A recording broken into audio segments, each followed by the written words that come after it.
Do not adjust your radio dial. You are tuned in to the Mark Order Podcast.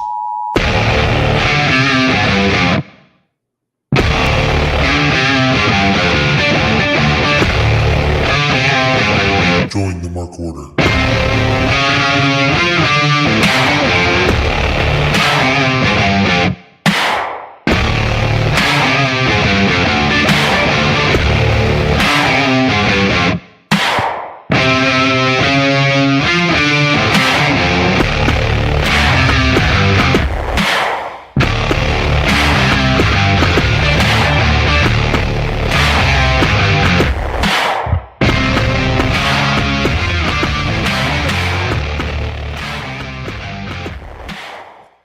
Oh man, it's Thursday night. You know what that means. People are starting to filter in because they realize we're live tonight. It's the Mark Order Podcast here on the Shining Wizards Network. Right now, it's the two live crew, two for me, two for you. It's Ryan Schlong and AntMoney. Ryan, how's it going, pal? Good, how you doing? I'm good. I'm real good. You've got Steve Blackman and who is that? Bradshaw behind you? Al Snow, Team Al Hedge. Snow. Oh, I see Al Snow now. There we go. But Schlong, it's been a whirlwind. Whoa. There goes Schlong's camera. Maybe Schlong has left us. I don't know. No, he's still here. Oh, your picture's gone. Weird. Yeah, I know. I told you I was having issues with my computer today. It's all good, Schlong. It's all good. Schlong's going to come back. So you got to look at my face now. Hi, everybody. It's the Mark Order Podcast. It's Thursday night. We are here because we were in Atlantic City last night for Dynamite. The whole Mark Order Podcast was there. And that's why we obviously didn't do the show last night. So we're going to talk about Dynamite tonight. We're not really going to talk about much else because we've got a lot to talk about because it was quite a trip. Kate will be joining us. She had a little bit of a hiccup with her schedule, so she'll be joining us in about 5 minutes, 10 minutes. Who knows? 10 minutes could be 20 minutes, could be 30. Kate will be joining us. Doesn't matter. But we do have a special guest tonight. It is the one, the only, the new to the Shining Wizards Discord. It is the one and only Mrs. Money. Hey, everybody. Thanks for having me.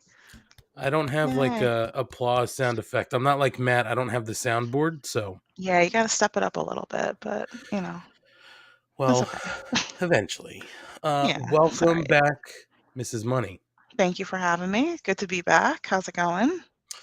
It's going well for me and you. Ryan is having technical issues again, so yeah, I might have some too with these headphones, but you know, you're fine. You're fine. I heard like a weird echo. So there's no echo. There's no crackle. Ryan. Hey, there's Ryan. The man. Hello. Hello. How are you? Good. How are you doing? Good. Long. Yeah, I know it's been a while. So, Schlong, while you were out, I was just saying that we are primarily just going to talk about Dynamite tonight. We're not really going to talk back to Rampage because, you know, it was quite a Dynamite tonight, last night, quite a Dynamite. And we were all in Atlantic City, pre-show, post-show today. So I figured we'd want to probably tell some stories about our trip. Also, I should mention too that Millionaire Matt's not here tonight. He was with us last night. He told us that he had other plans tonight. But Ryan, I think we know what really happened. Well, I do know what happened. Yeah. So we were down in Atlantic City, in case everybody wants to know, and something you can do in Atlantic City is gamble. So Matt brought his wife, and she decided to gamble. Well, it turns out she's not great, so she went into a lot of debt, and now Matt belongs to Atlantic City casinos. That He certainly is sadly. does. He's washing the dishes at the buffet. Yeah. Exactly. Well, I will also say that Tony Z is right. Matt does suck. So you're right, old man Tony. He knows. Old man Tony, part of the Shining Wizards, on Monday nights at 7:00. So yeah, Matt's not going to be with us tonight. Who knows though, Schlong? Maybe we'll get maybe Spicy Matt will reemerge. Oh, I love Spicy Matt. Yeah, Maybe there's Spicy. potential for Spicy Matt to arrive. So we'll have like we said, we'll have Kate joining us. Maybe a special appearance by Spicy Matt. Though that's no guarantee. We are just literally hoping Praying, yeah. that Spicy Matt shows back up. I don't even care if he's in his shirt. I kind of hope he's not. Yeah. Well, The whole. we were told last time he got in trouble. I know, but he's still gonna do it. I hope so. Yeah. Trouble's not going to stop him. So, Ryan Schlong, why don't we start talking about our trip to Atlantic City? So, we should start out by mentioning that it was as we said, it was the full Mark Order podcast. It was the number 1, Millionaire Matt, number 2, KT Great, number 3, me, and number 4, Ryan. And then Mrs. Money was also along for the ride. And Mrs. Matt's Millionaire. wife. Right. I don't know what he refers to her as, and I don't know for you. I think he said his name. He says her name a lot. Right. So Ree was with us, Matt's wife. And then Kate had some friends down there too. So it was quite a group. We all arrived at slightly different times though. So Schlong, Mrs. Money and I arrived Tuesday night. We decided, let's get away for an extra night. Let's get some sleep Wednesday morning so we don't have to drive, and then sit through the show. Sometimes the driving zaps you. So we went down Tuesday night. We flew down from North Jersey. Took us between 2 and 2.5 hours, which is good time. Yeah. Got there like at 8:30, 9:00, so not too late. Yeah. Yeah. At first, I wasn't sure how things were going to go because the simplest of tasks was a problem right away. So we for everybody listening out there, we all decided to stay at the Tropicana because it was closest proximity to Boardwalk Hall. So we decided to book our rooms, and then basically I tried to check in at the kiosk. They have kiosks now because nobody wants to talk to anybody live and in person. So I did the kiosk, and I get all the way through. I put my ID in, and they go, okay, now you have to pay. So I put in my card, and it goes, your name doesn't match your ID on your card, so please come to the desk. I was like, what the fuck? And the desk was far away too. We gotta, of course, set the stage here. Of course. So Mrs. Money can attest. It was valet or self park. Now normally we're the Monies. We'll valet. We don't have a problem with that. But it's COVID. I don't really want other people driving around in my car. So we just decided to self park. When you self park at the Trop, it is the farthest point away because you have to obviously go through the casino, right? And then you have to go through the whole casino to get to the lobby or to get to the front desk. Yeah. So we said, okay, let's go to the desk because we're gonna have to get to our tower anyway. So we make our way down the escalator right there, and Mrs. Money takes the first look at anybody at the bottom of at the escalator. Mrs. Money, why don't you let the people know who we saw right away? I wish I could do the voice, but we saw Vicky Guerrero. How do you say her last name? Guerrero. I would love to do an excuse me, but my son is sleeping, so I don't want to wake him up. But we saw her at Wet Willie's having a little frozen bevy. That's right. Chilling. Yeah. That's right. And I said to you, oh, Vicky's over there. And you're like, what?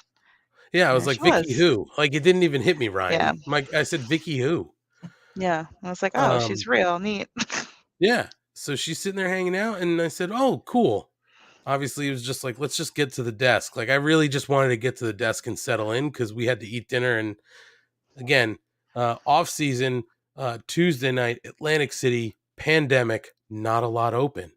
And also, So just to let people know who haven't been at the Trop, you have to basically walk through a mall to get to the casino and that's right. also different. So we saw Vicky at a frozen drink place called Wet Willie's, and that was in the mall that we had to walk through just to set the That's stage right. about this long journey we had to the front desk. That's right. That's right. So we start to make our way towards the desk through the mall that they call the Quarter. And what do you know? I look up and I said to Mrs. Money, "Hey, that is Mark Henry. It's time for the main event." Schlong, we saw Mark Henry. Oh, Kate's here. Hello, Kate. What's Hey, good? how's it going? Oh, every day is an adventure. How are you guys? Good. Hey, Buster. I saw your tail. Buster, come say hi. No? I'm just rearranging so there's a little feng shui here. Should I put the Ooh. camera on Savannah? She won't get on camera. Yeah. No, she's Oh boy. Savannah! That's the view. Savannah. Yes. What a background for Schlong today. Yes. He knows what the people want. Sorry I'm late. I didn't care. No, I'm just kidding. Clearly. I was dealing with some bullshit, but I'm excited. It sounded like you guys were talking about your check-in experience when I Yes. Yeah, I let the people know, Kate, just to bring you up to speed, and like we had kind of discussed, we're pretty much just sticking to our trip in Dynamite since there was a lot to unpack. So we're really just getting into the Trop. So we're at the point now where we see Mark Henry. He's walking the same distance right in front of us. He's with a couple other people. So again, I say to kind of Mrs. Money, I don't really want to bother him or say anything. If the moment arises, then maybe I'll be like, hey, big fan. But he's walking with other people. They're talking about Morbius. He's like, oh, I want to see that movie. I was like, it's not out yet, but it looks good. So Did the ring collapse just because he was there? no, It's not like nothing collapsed in the casino just because Mark Henry was there. no, He's not that big in person. Let's be honest. He's not like super tall like I thought he'd be. Well, He's I'll not say the tallest dude, but he's like he's wide. Yes. Yeah, I mean, he was still taller than me. I'm not super Oh, tall, but he was me still too. he was still taller than me, and yeah, he wasn't as broad as I would expect him to be, but certainly age. He's not going because I saw him 5 years ago at like a hockey game, and he was massive. Yeah, he's a big dude. He doesn't have to be in ring shape anymore, so he's probably like, you know what? It would be nice to fit in a normal suit, kind of. Yeah. At some point, Yeah. So Mark Henry's walking in the same direction. We kind of pass him just because he's stopping and talking to the other guys he's with, and we get to the lobby desk to check in. And so we go to the lobby desk and we see, a couple guys in crew jackets. And at that moment, I kind of said to G, oh, I guess like this might be where some of them are staying. Looking for their luggage. Yeah, I guess there was some lost luggage or something, but we get called up. We're the only ones there. And, we're going through the process and we're going through the final, hey, pay your bill, asshole, before you've gotten anything. And, Gina taps me and she goes, hey, it's Ruby Soho. So we turn and there's her destination was in fact known. We knew it. Well, we didn't know it. Tropicana. That's right. Where it was. We didn't know it, but she knew it, and she wound up at the right place. So she's waiting to check in. That's right. So she's waiting to check in, and then as we're kind of going through the final thing, I'm signing the thing. I kind of take a second look, and I said to G, well, Matt Hardy's right there too. So Matt Hardy rolled up. They're talking about something, and we just keep going on our way. Again, not trying to really bother these guys. They're just getting into town. I'm sure Everyone they're looked really tired. Yeah. Right. So we go to our room, we drop our stuff, and we head downstairs again to the casino. And I said, there's not really much here. Let's go back to where we started in the mall, in the Quarter, because we saw there were some restaurants still open. So we go back to the Quarter, and who do we see but Taz Tuesdays and Hook? Of course. Mm-hmm. You Hook. saw Hook. You didn't even need to go to the show at that point. Nope, I could've Experience been done. made. You saw Hook in the wild. Yeah, with Hook his was hood out. way on. So Did you he could have see his chips? hair. I have No questions. chips. I thought maybe he was going to get a gelato since the Yeah. gelatos were right there. Ooh. Yeah. But I will say this: looked just like he was living the life of comfort. Just comfy jacket, hood up, comfy hood. Gina said he had Keds on that weren't all the way on his feet. Like he just had Like the heels flippers. were flat, like slip. That was later on. That was Either way. Yeah, but so Either way, That's he the looked best. so fucking comfortable. That's amazing. So again, he deserves it. He's fucking Hook, man. deserves it. He's the future of the sport. So he, again, we're just like looking for a place to eat. We're kind of just looking around like, oh, this is a nice surprise. We really didn't think when we booked these hotels, like we didn't think that, Okay. we were going to be in the hotel Staying there. with them. Yeah. Yeah, I just figured we saw a couple people because it's like, oh, let's grab a drink here because it's open, and then we'll go back to our fancy hotel. We'll go to the Borgata or wherever, fancy people stay in AC. Yeah. So then we decide to go into our restaurant and sit down, and there was a giant, we're next to a giant window looking out the mall. And man, that's when we just saw everybody. We saw the ass boys walking around. We Along saw with someone You chasing saw- them. That was Yep. funny. Absolute Ricky Starks, right? So Yeah. we saw Ricky Starks a little later, which was funny, and It's my favorite. we'll get there. So best. but like walking by in that little space, we saw Aaron Solo, we saw the Ass Boys. I'm pretty sure that we saw an out of gimmick Danhausen, but it's hard to tell because he had a hat on and his mask all the way up. It was literally just eyes. So hard Just to tell. His eye hasn't. Yeah. Just the eyehausens, right? Yeah. But no black around the eyes. So hard to tell. Hard to tell, yeah. We also saw Trent. Mm-hmm. Mrs. Money said Trent was definitely more handsome in person than she gave him credit for on television. Right. Trent? Not. Yes. Yeah. At first I said, is With a that? question mark? Yeah, I said, is that Trent? Yes, it is. Yeah. We saw him a lot. He was like everywhere. Yep. And again, I'm pretty sure all of these people were just looking for someplace to eat. Like Yeah. it was Yeah, getting I'm late. sure. It was like 10ish, and a lot of places were closed or closing. We got lucky. Yeah. We got eked in at like 9:30 for food, but yeah. And I have to Well, say, I don't- sorry, Kate. I was just going to say, I have to pat ourselves on the back for the dinner choice. We went to Carmine's, which No for people, leftovers. for people who don't know, is a family-style Italian restaurant. So doesn't matter. Yeah, I'm doing the Ryan, give us a. Come on, Ryan. We're all doing it. Participate, Ryan. Come on, there we There go. you If go. you're in the mark order, you participate. So You have to Mamma Mia with us. that's right. So obviously family style. There were only two of us, so we said we're rolling dice here. We did chicken parmesan and raviolis. I'm proud So to good. say, no leftovers. I All cleaned gone. it. The best. Made it all gone. Kate, you can call me the cleaner because I didn't leave anything on the plates. Does that mean Gina has to start carrying a broom around wherever she goes?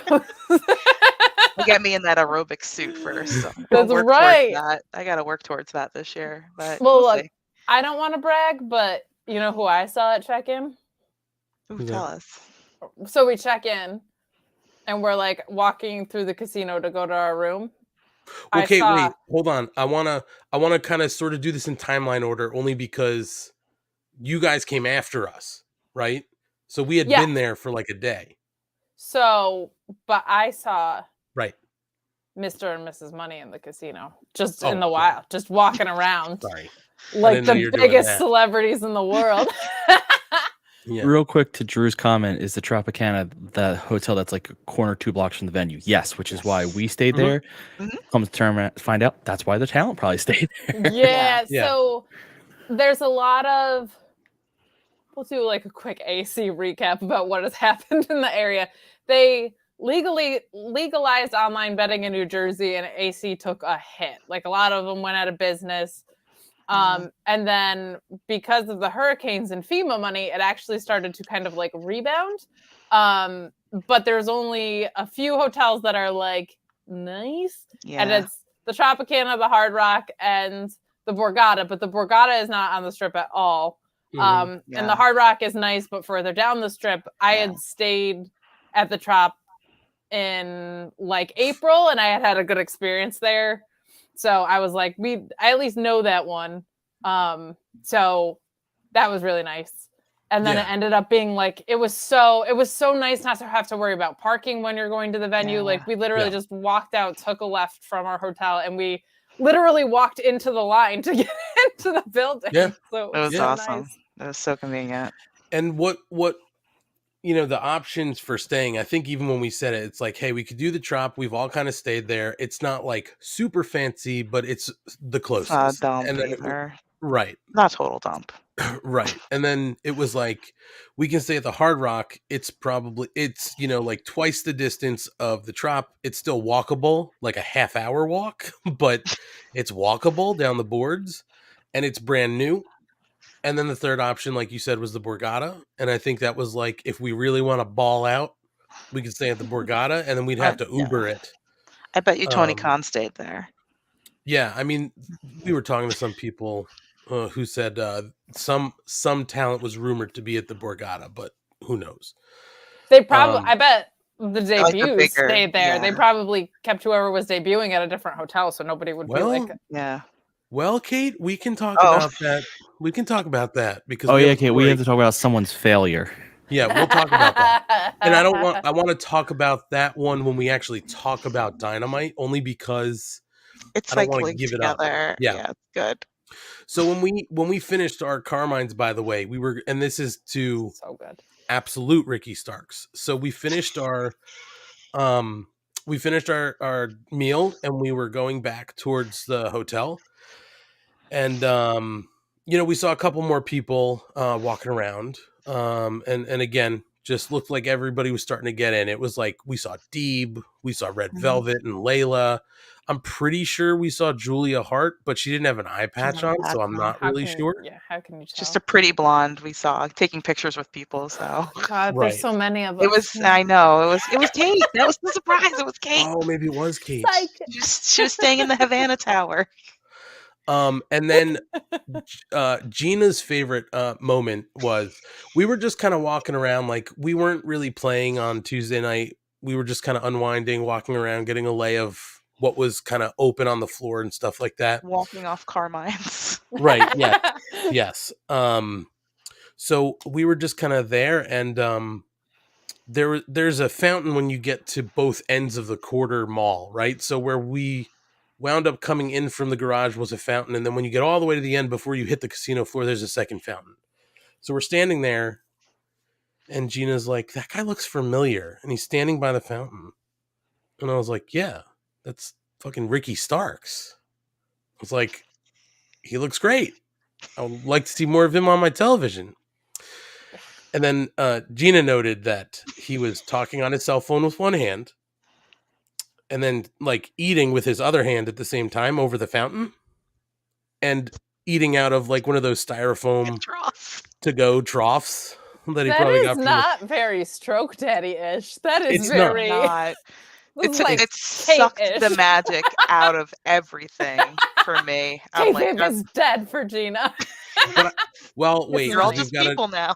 We've got another one that might have killed it, but I will say that deflated it for me. It wasn't was too very real. Stroke Daddy, Kate, but I will say this made me feel like he's a man of the people, because he's multitasking, on the phone, eating nothing better than anything you or I might eat if we went into a New York City bodega and got food off the hot table. Yeah, he's a man of the people. Relatable Starks. Yes, and we like it very much so. So, and then this is where we'll kind of like end our night. So we are again just kind of walking around, seeing what table games are open. We were maybe going to grab a drink, but we decided let's just go get some sleep.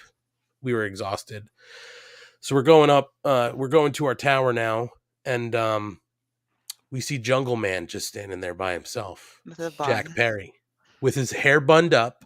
So even though he's had his hair in a bun, come on, it's Jungle Man. You could tell that he's got the stink of Anna J all over him, and it was a good stink.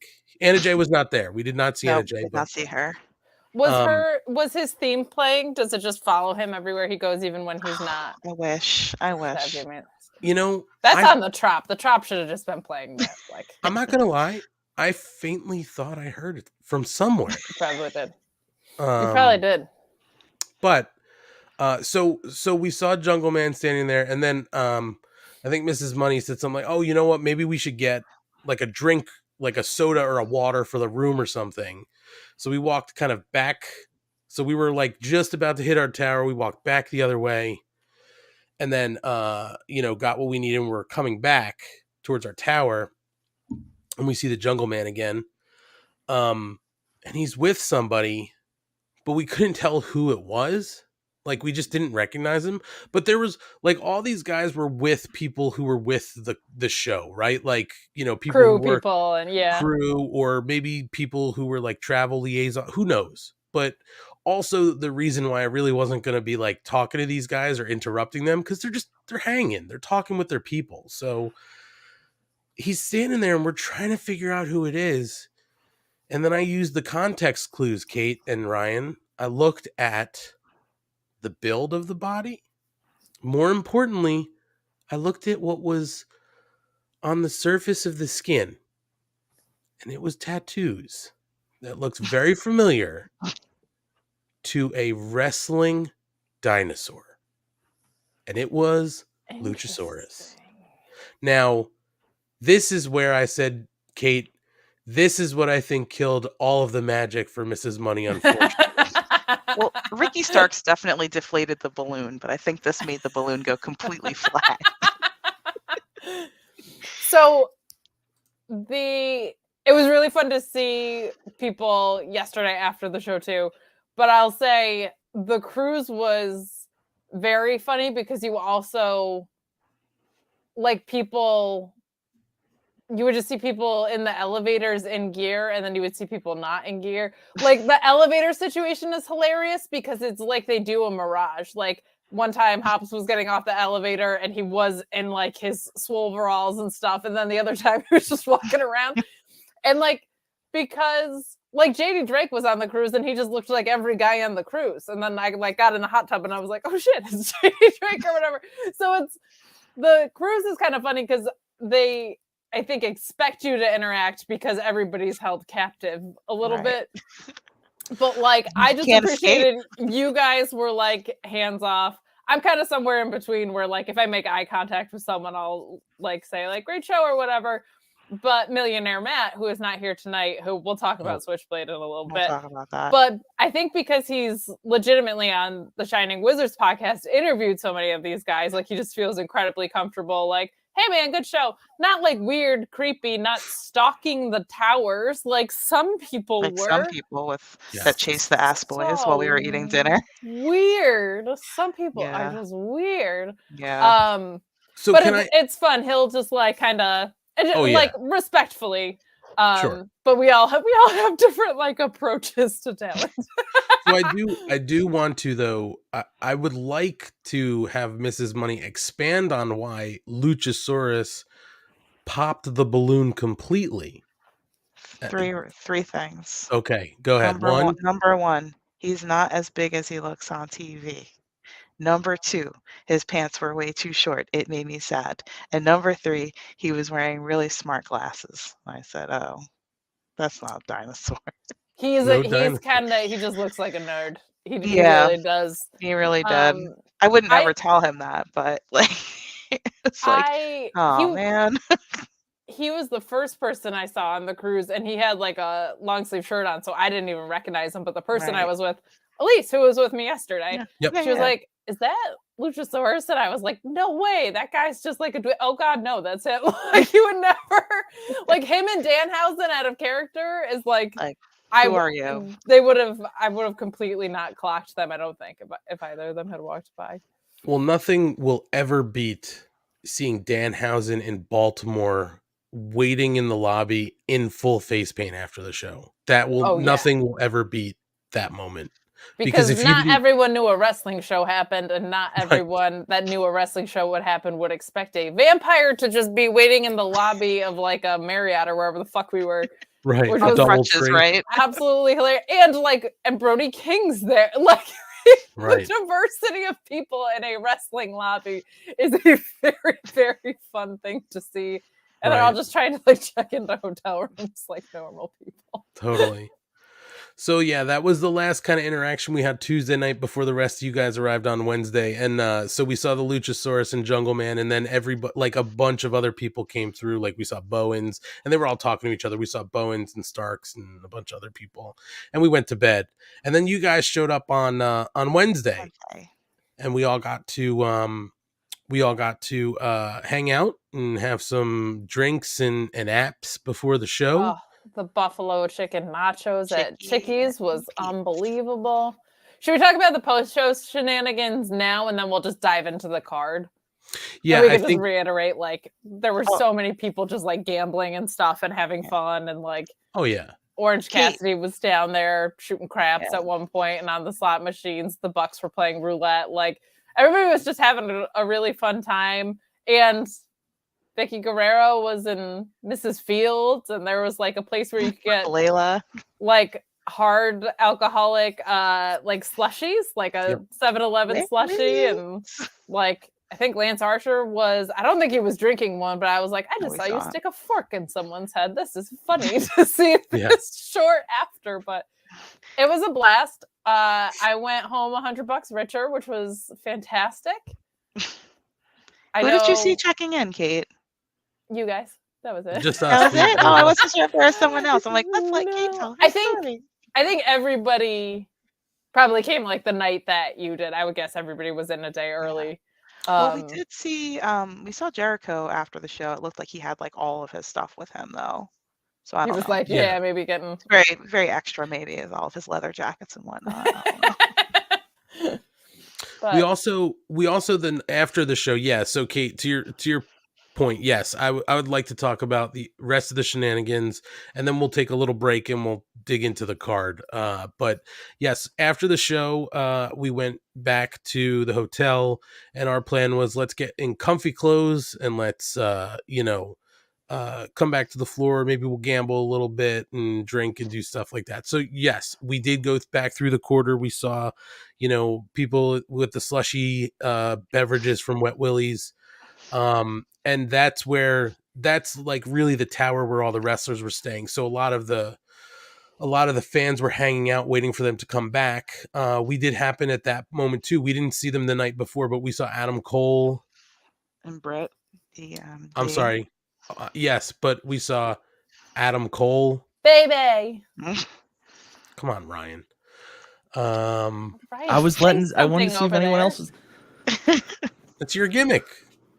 I know, but usually just because I'm the only one here. So we did see Adam Cole. Baby. There it is. There it is. Dr. Britt Baker. Anybody? D? I thought you'd get the I did the pointing, but I didn't say it. That's going to be funny if you're listening in podcast form and there's just a gap. Just an awkward pause. But people probably fill it in now, like in their heads, I would guess. So we saw them Wednesday night after the show. We didn't see them the night before. We also we saw a bunch of the guys Ryan is into from, just watching Dark for so long. We saw 2.0, Daniel Garcia, all hanging out, which was fun because they're partners on the show and they're also hanging out in real life. Saw Nyla. Yes, we did see Nyla. Mm-hmm. I do appreciate that Chucky T and Orange Cassidy hang out for reals. That's always fun to see. Yep, we saw Evil Orange Cassidy, right? Yes, and that was it. Evil Orange Cassidy hanging out last night, all in black. All black, like alternate universe. Right, Evil Orange Cassidy or Johnny Cash Orange Cassidy, however you would like to identify him.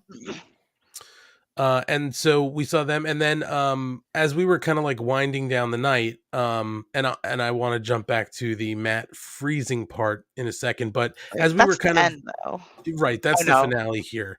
Oh no, we have our finale when we were checking out.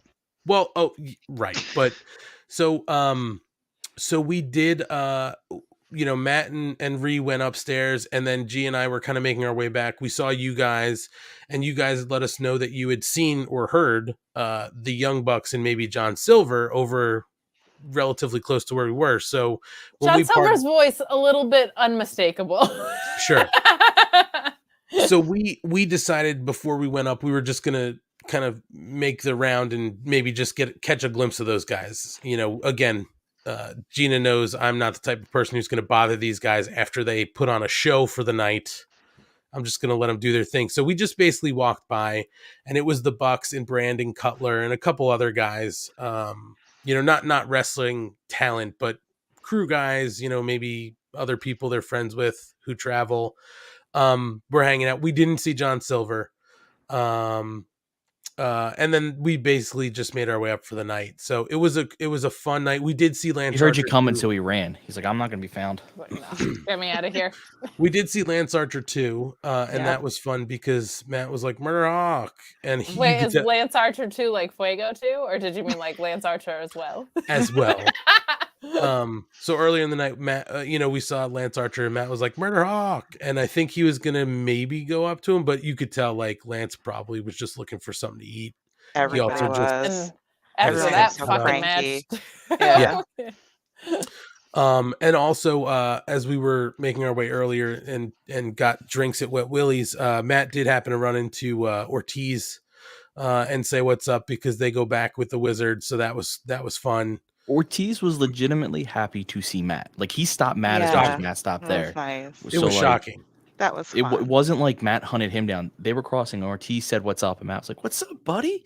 Yeah, it was cute. And the best part was it was in the where the fountain was, where all these weird fans were just hanging out all night waiting for talent to come from the parking garage to the rooms. Mm-hmm. So Matt was the only one that talent stopped rather than the flip. other way around. So it was very cool for Matt. And I want to say, don't be those people. Don't be the people that just PSA. If you run into a talent, I don't have a problem. You could say, and Matt, like he said, Matt does it right. Have a good one. I did a little do-si-do with Solo because we walked into each other. And as I was walking away, I complimented him. But like, other than like when you're really right there, don't stalk these people. Yeah. Hook went into Wet Willie's and all these grown men just start like staring in the door. It's like, you know how uncomfortable that is? He's trying to plan an exit at that point. Like, well, here's the thing though. He needs to get used to it because he's basically the Beatles. Like he's hooked. Yeah. So he's gonna, not that you should do that, but he's gonna have to start, expecting that at some point. Because I mean, he's also got the same mop top as well, so it fits. That's a very good point. He did walk around with his hair the same way. He didn't change it. Oh yeah, amazing. Right. Also, I do want to mention. So I'm kind of with Ryan. Like, don't be a creep. Like if these guys are talking to people they're with, like don't just stand there for like 20 minutes breathing heavily. Like, find a different opportunity. But I will say this. Every talent that I saw that fans were trying to say hello or wanted a picture were super, super nice and accommodating to the fans when they could be. We definitely saw a couple times where, excuse me, the talent looked like they needed to be like on their way somewhere. And there was some security or handlers that were trying to keep people at a distance. Even in some of those moments, the talent was like, yeah, let me sign this real quick, or sure, I'll take a quick picture. But then they kind of got on their way. Like Ruby, especially. I feel like I saw so many people Yes. stop for pictures with Ruby, and she seemed like so sincerely kind about it. He's so tiny. She's super small. Yeah. Yeah, we gave just a nod to Ruby because we had crossed her path like 3 times, just like checking Just in regular, and somewhere else. And so we kind of gave a nod, a head nod and a what's up. And she knew we knew who she was, Yeah, it's almost weird if you didn't make eye contact. Like you've seen her so many times at that point. It's almost weird if you didn't say something. Right. So then we also this morning we all went to breakfast. So Gina and I were going to the car to drop our bags before we did breakfast. And we saw Matt Seidel getting a drink or something in like the Mrs. Fields, like getting a coffee. And he's so tiny. He's so tiny. He's baby. It was another moment where there were handlers and like people were trying to stop. And again, he was being really like sweet, super sweet to people. Yeah. We also saw Jake the Snake and I was going He's a to big stop. boy. I was going to stop and talk to him just because it's like, hey, it's Jake the Snake. Jake the Snake, yeah. And he had one other person with him. So I figured like, okay, maybe I could just be like, Jake, been watching you since, I was the a 80s. kid, Yeah, yeah. when I was a kid. But he did have oxygen in because I guess the COPD. Jeez, And I just was yeah. like, you know what? I don't know how he feels about that or if he'd want to Yeah, talk it's like or an anything. extra layer of vulnerability in public Yeah. and stuff. Absolutely. But I will say this. He was much bigger than I anticipated. Yeah. He was Really? tall as shit. Yeah. Well, he's a actually, big now boy. that you say that, like when he comes out with Lance, yeah, like Yeah, they're both pretty big. his stature is pretty tall. Yeah. But That let's was get kind of to the fun the part, most- though. Oh, Real sorry, go quick, ahead. just seeing who was big and who was small. Because like Yeah. when Kate Like and a I were game. leaving, because I walked out with Kate and we walked up to go to the cars, we ran into Tay and Sammy. Oh, we saw them too. Yeah. And we didn't say anything, but I'm looking at Sammy going, Oh, "You're Anthony not did. a big man." So I thought the same thing, but I was honestly, I was like, I had a holy shit moment after we passed them. Gina and I looked at each other with our holy shit moment and was like, she's fucking gorgeous. Yeah.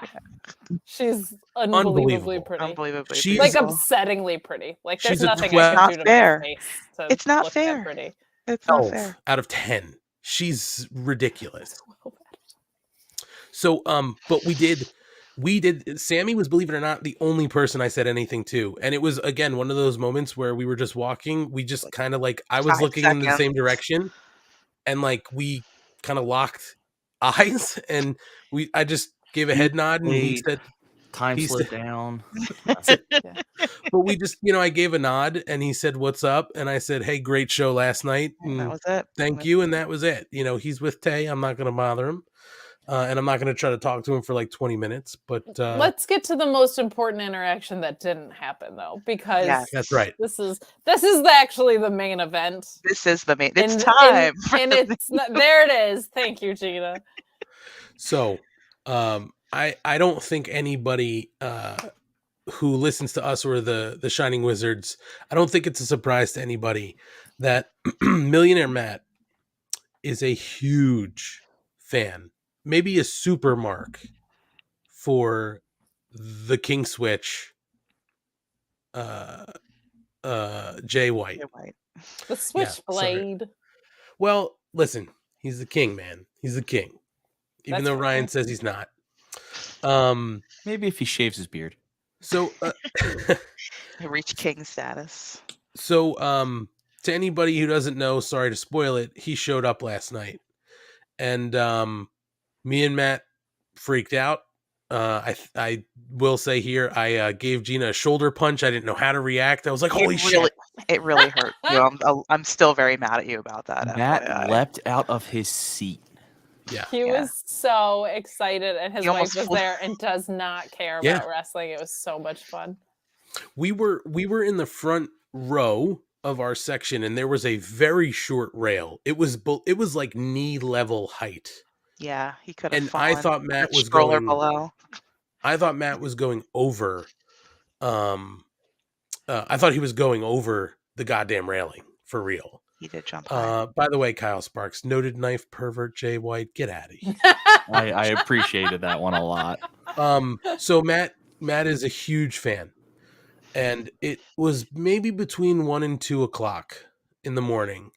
We were sitting playing roulette at one of those video roulette tables that spins a real, ball, and we just happened to be sitting in the right seats, facing the path, of the casino.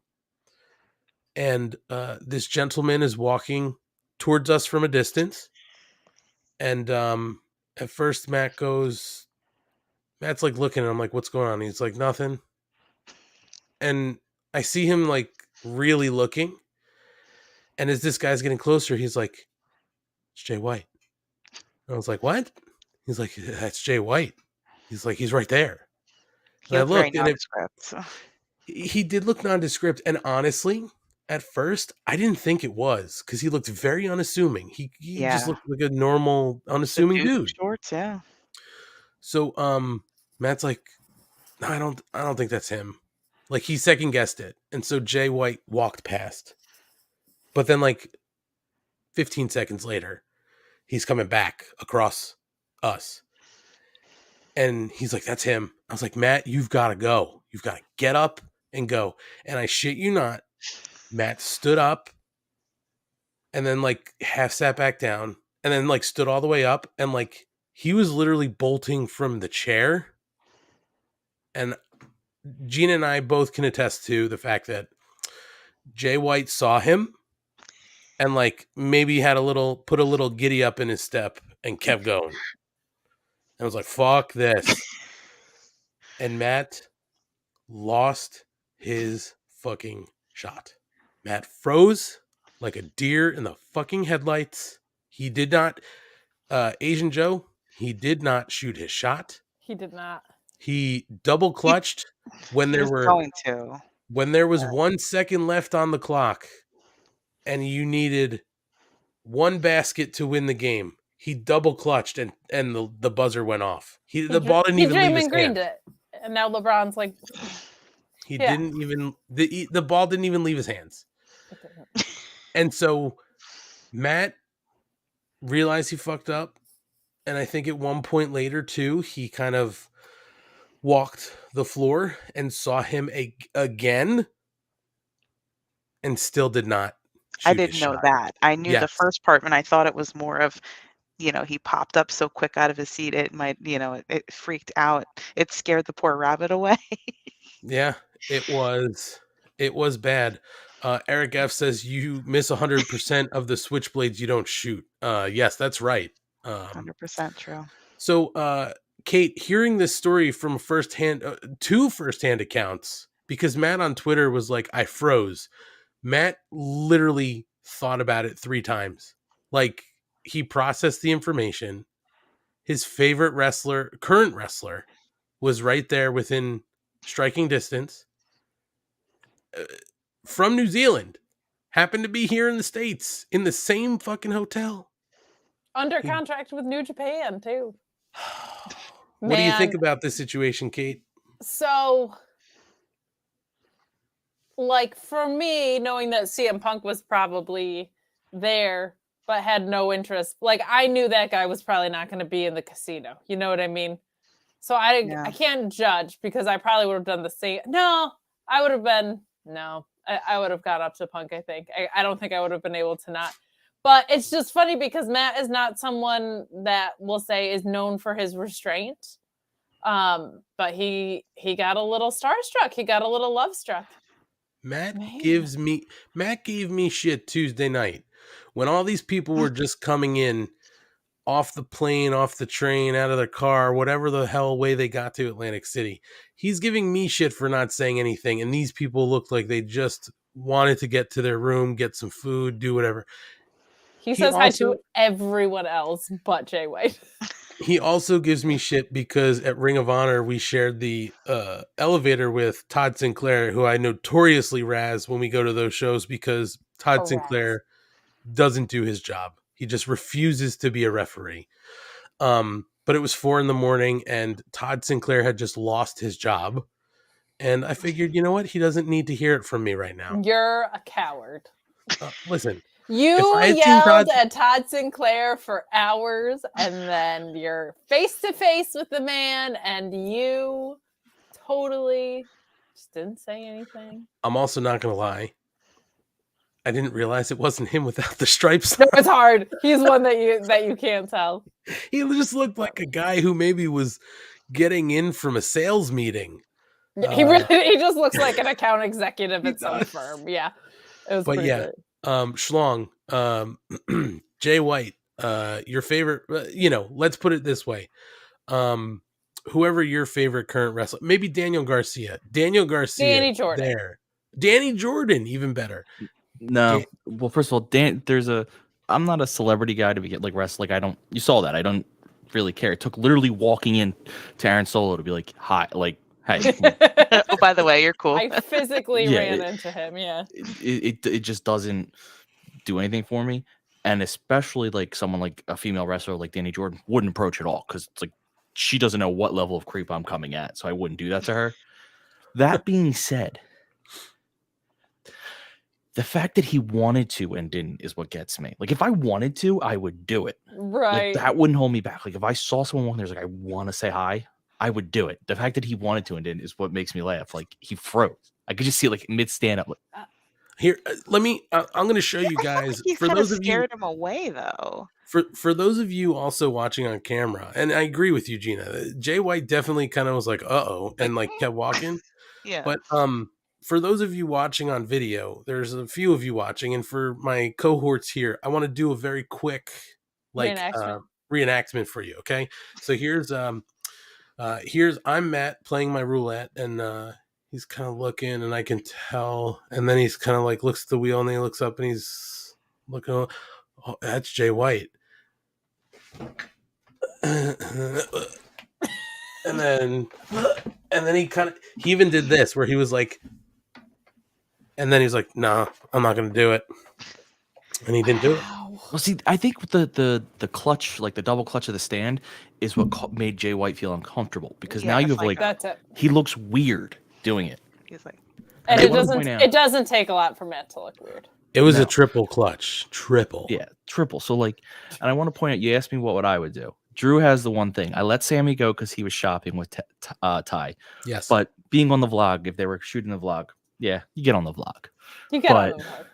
I will also but- say this. I'm sorry. Matt also said I would have froze to meet Britt Baker.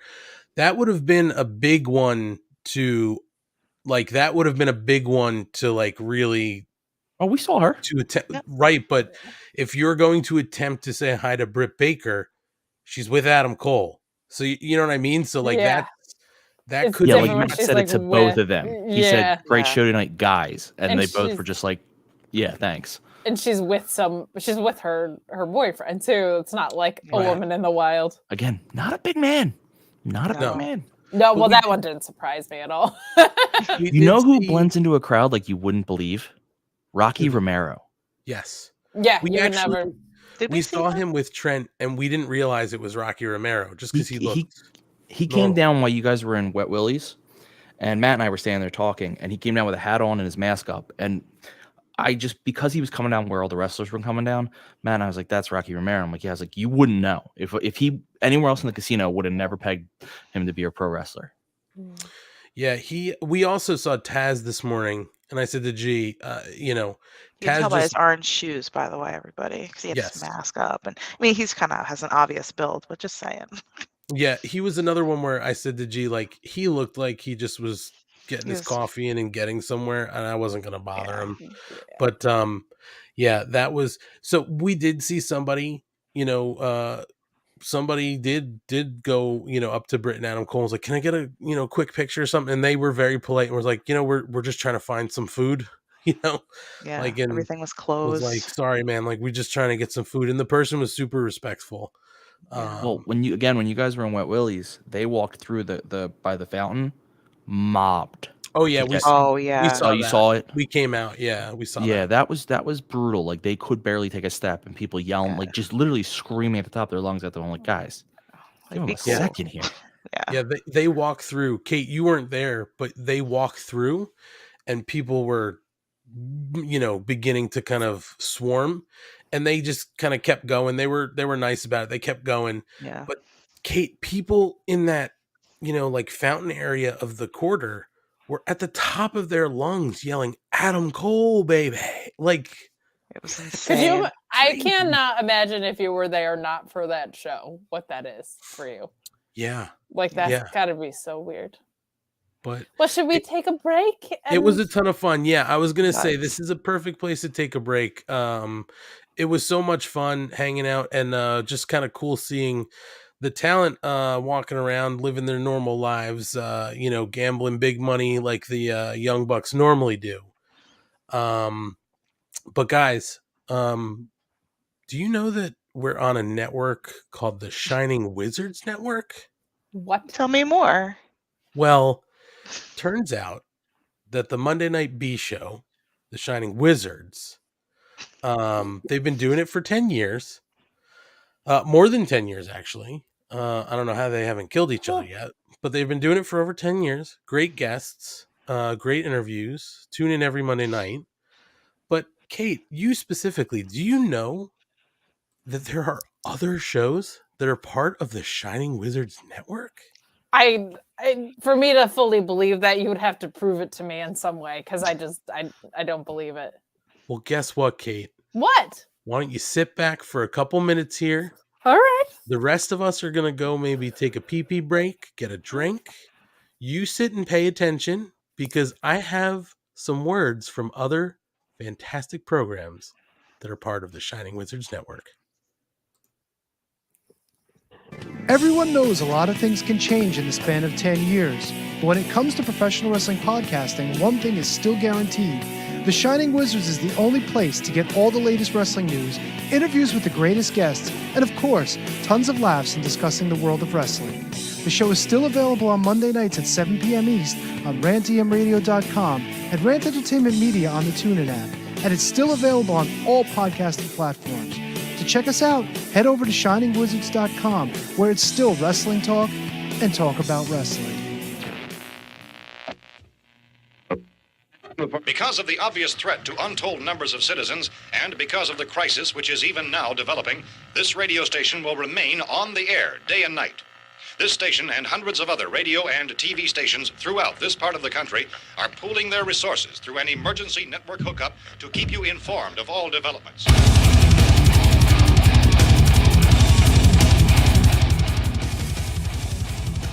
Horns up, everyone. One on the Shining Wizards Network. Be sure every Friday to check out Radioactive Metal. Radioactive Metal is one of the longest running podcasts on the interweb. And every week we bring you a fist full of metal, including interviews with all your favorite artists, discuss all the metal news, and feature the best tunes on the air today. So grab a Lemmy, join your cool Uncle Snowy and co-host Aaron in the pit. Your recognized symbol of excellence in sports entertainment broadcasting from the current to the way back. Join the impact player Phil Rea and the Portuguese man of war Choppy for the Turnbuckle Throwbacks Wrestling Podcast. Live every week on rantemradio.com. Get all our episodes over at iTunes, Stitcher, TuneIn, Audio Boom, Google Play, ShiningWizardsNetwork.com, and TurnbuckleThrowbacks.com. Are you tired of being told what to think and believe by Hollywood elites and politicians who just don't care about you? Tired of not getting the truth when you watch the news? Tired of trying to figure out what pronoun to use? Tired of mob mentality when all you want to do is think for yourself and make up your own mind? That's where we come in. This is Justin and Vince, your host of Inconclusive Breakdown. We are a weekly anti-PC podcast bringing you entertainment and current event news without any spin. If you want to truly stay informed on what's going on in the world, then give us a listen every Sunday, anywhere you get podcasts, at least till Zuckerberg and Twitter Jack deplatform us. And as always, we're proud members of the Shining Wizards Network. Tired of the PC police telling you what you can and cannot say? Want a show that travels back to the 80s and 90s, where the badass hosts have beaten down cancel culture on 3 separate occasions and carried on to gloat about it? Since 2013, The Midnight Jury is that show. Travel back to the malls and arcades, pop in your VHS, and join us where the 80s and 90s return from the dead. Conan, tell them where to find us. WLWstudios.com, home of the Midnight Jury podcast, hosted by Midnight Mike and Calvin Brody. Also available on all major podcast platforms via the Shining Wizards Network, and join in the conversation on Twitter at Midnight Jury.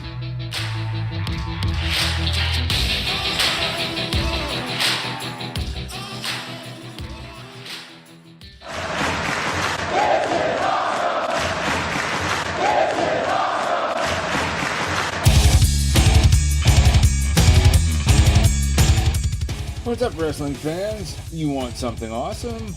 Check out Wrestling Night in Canada here on the Shining Wizards Network. We're 3 Canadian metalheads uniting for the love of pro wrestling. Every episode, we go over all the latest news and special events with the odd unique interview as well. So grab a cold one and check out Wrestling Night in Canada, eh?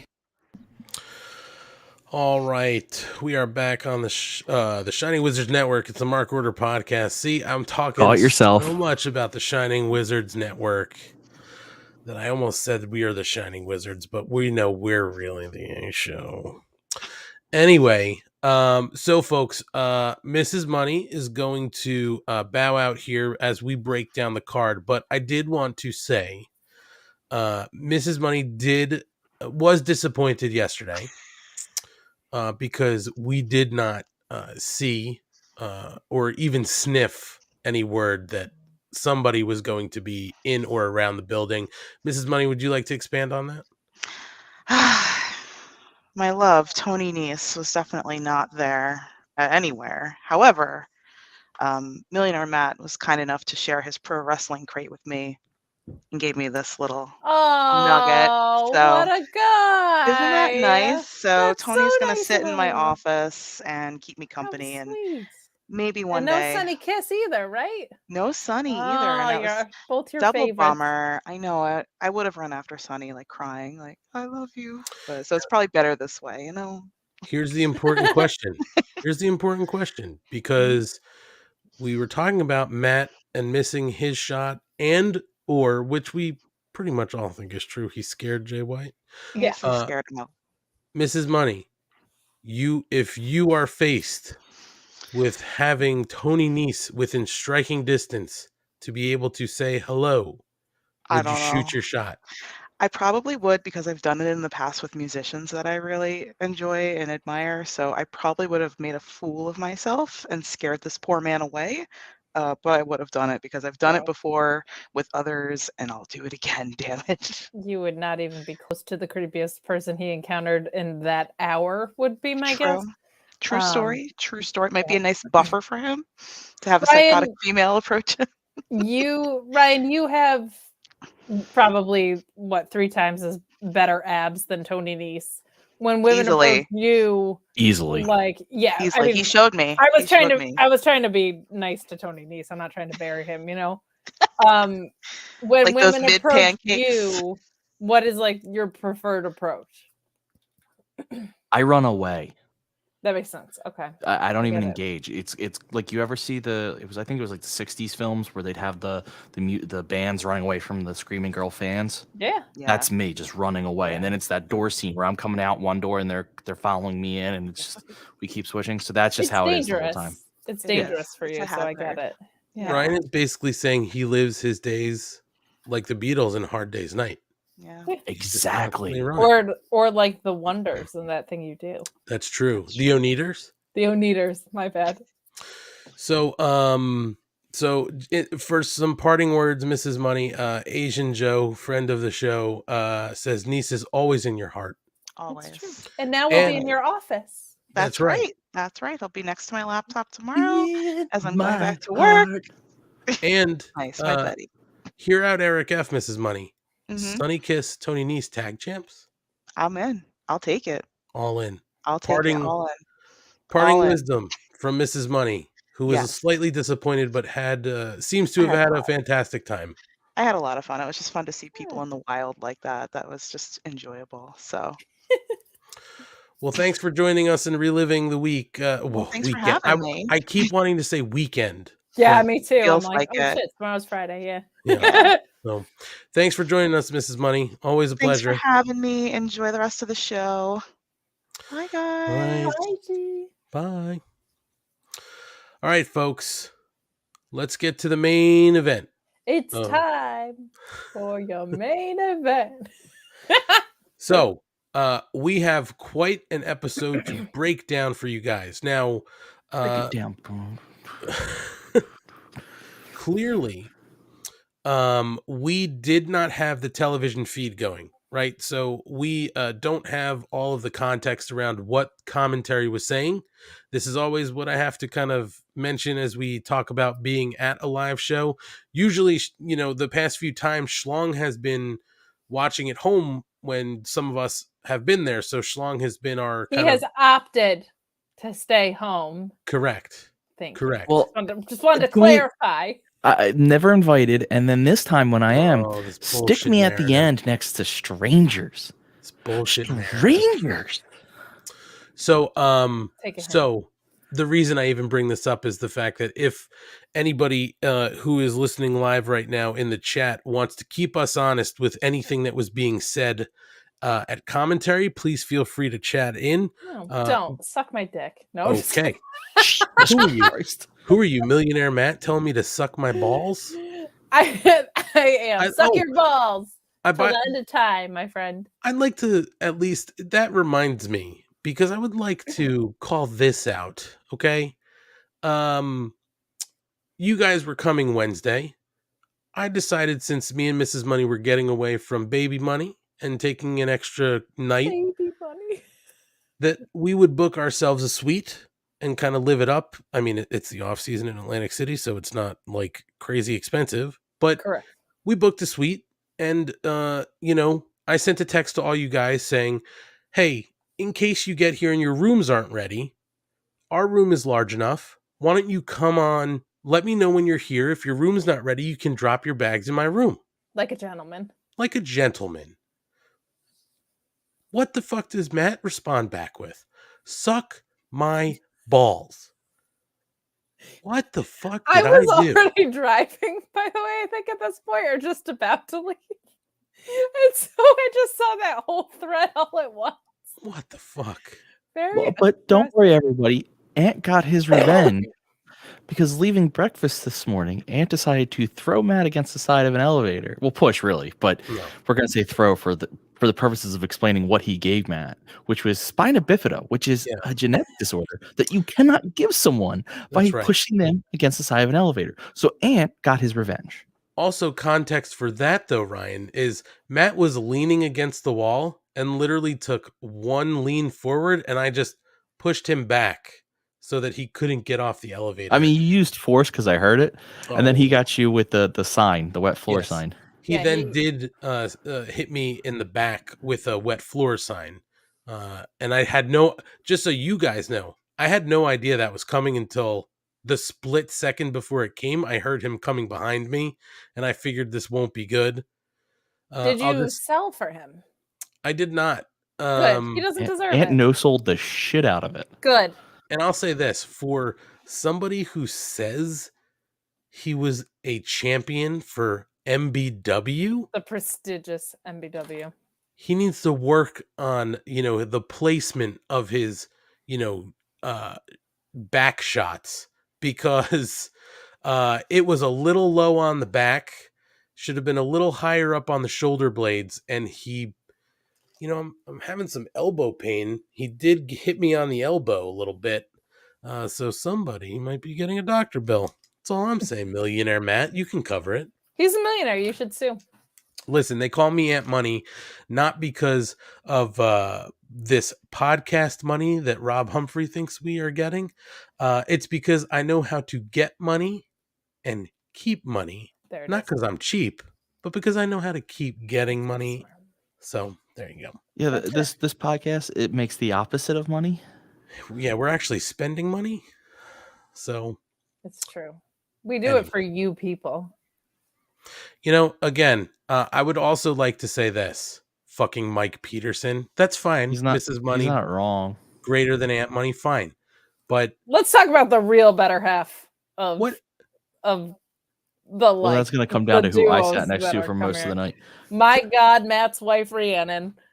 Wait. I just want to say one thing. Because Mike Peterson reminded me of this too.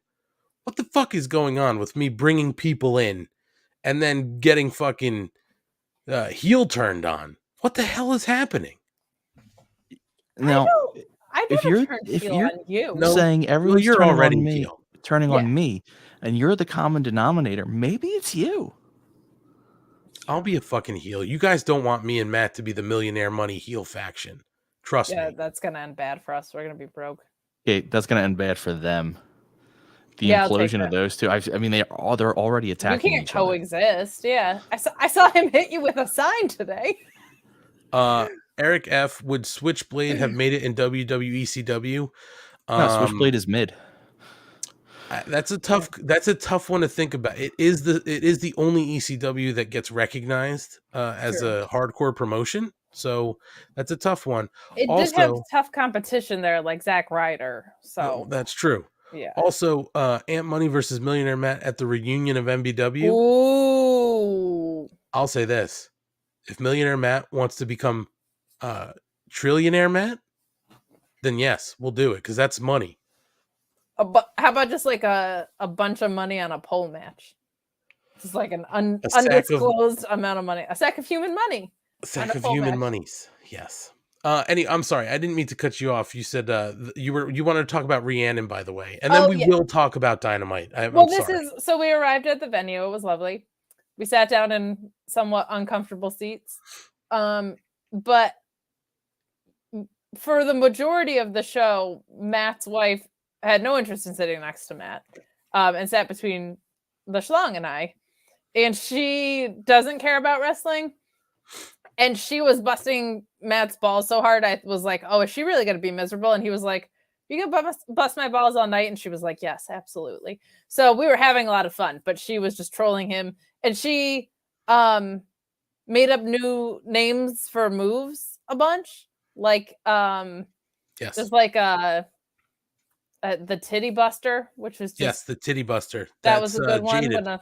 Yes. I don't know what the merry-go-round was, but one of them was the merry-go-round. There was a double neck breaker that was the you said what about my mama? So I vote that Rhiannon mix up all of the names for any wrestling move. And it's just always fun when you bring a non-wrestling fan to a wrestling event, I find, because especially when that non-wrestling fan makes sure they entertain themselves.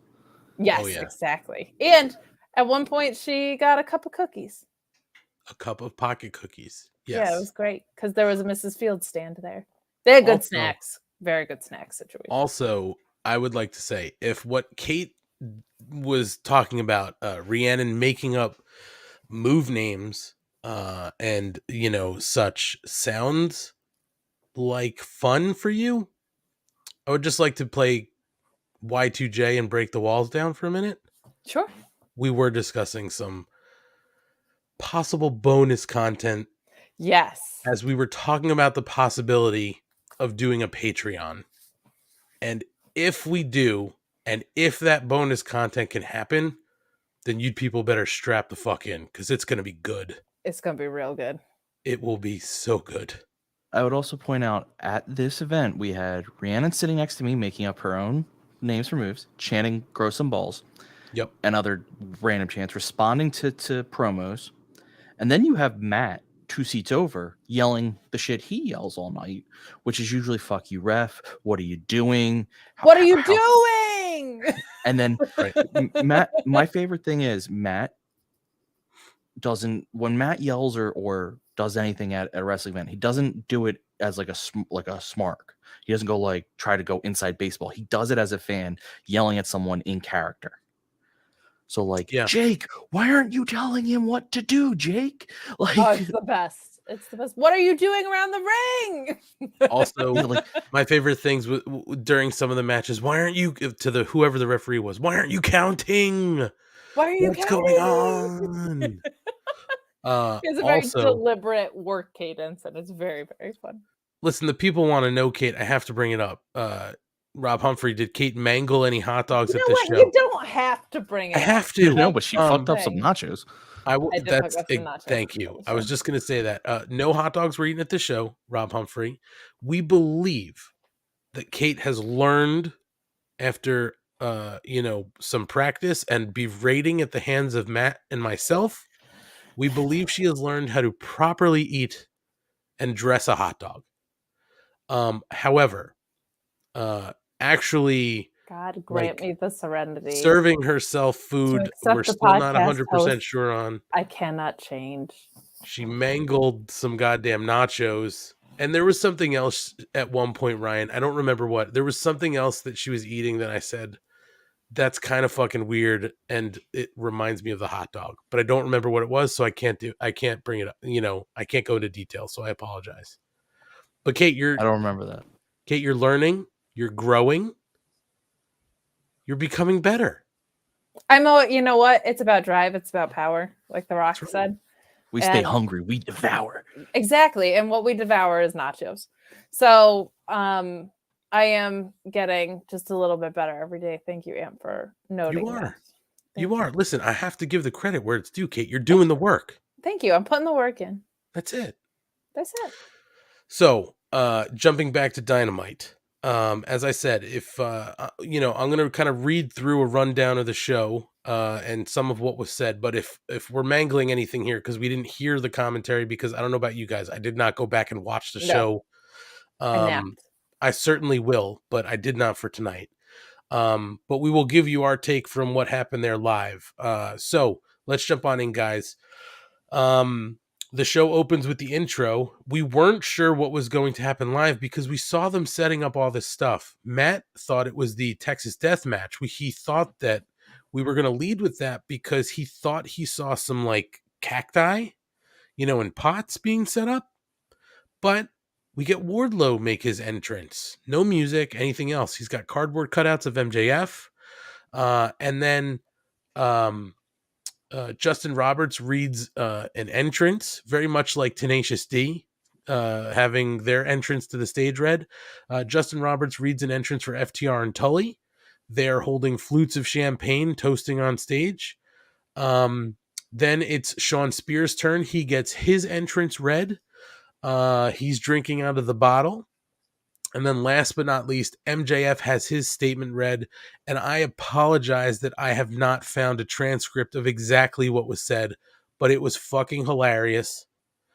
And he comes out on I don't know what it is, like the Roman emperors used to be carried in on a throne with, guys carrying him. He comes in with those two women leading them into the ring.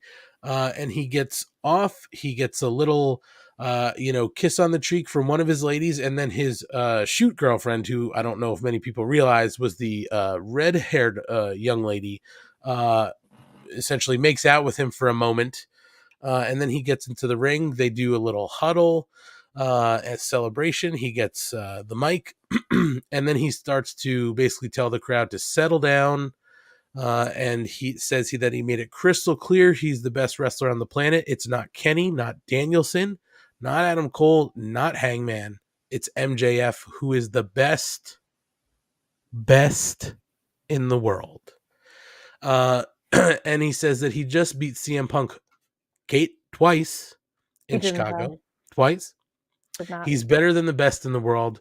Last week was bittersweet. He can't lie. He was as he was lying on top of Punk after beating him, a lot of emotion came over him, and he realized he beat somebody he grew up watching on TV.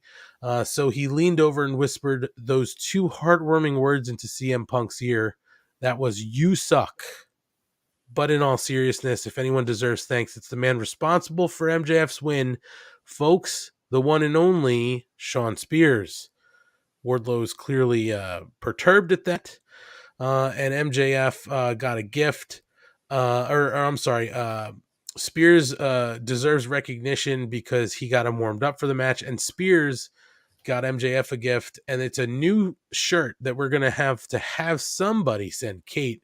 It's a better than the best in the world shirt that you can order now on Pro Wrestling Tees. Or if you want to watch me throw something in the garbage. Hey, Kate, come on. If it's a gift, you can't throw it away.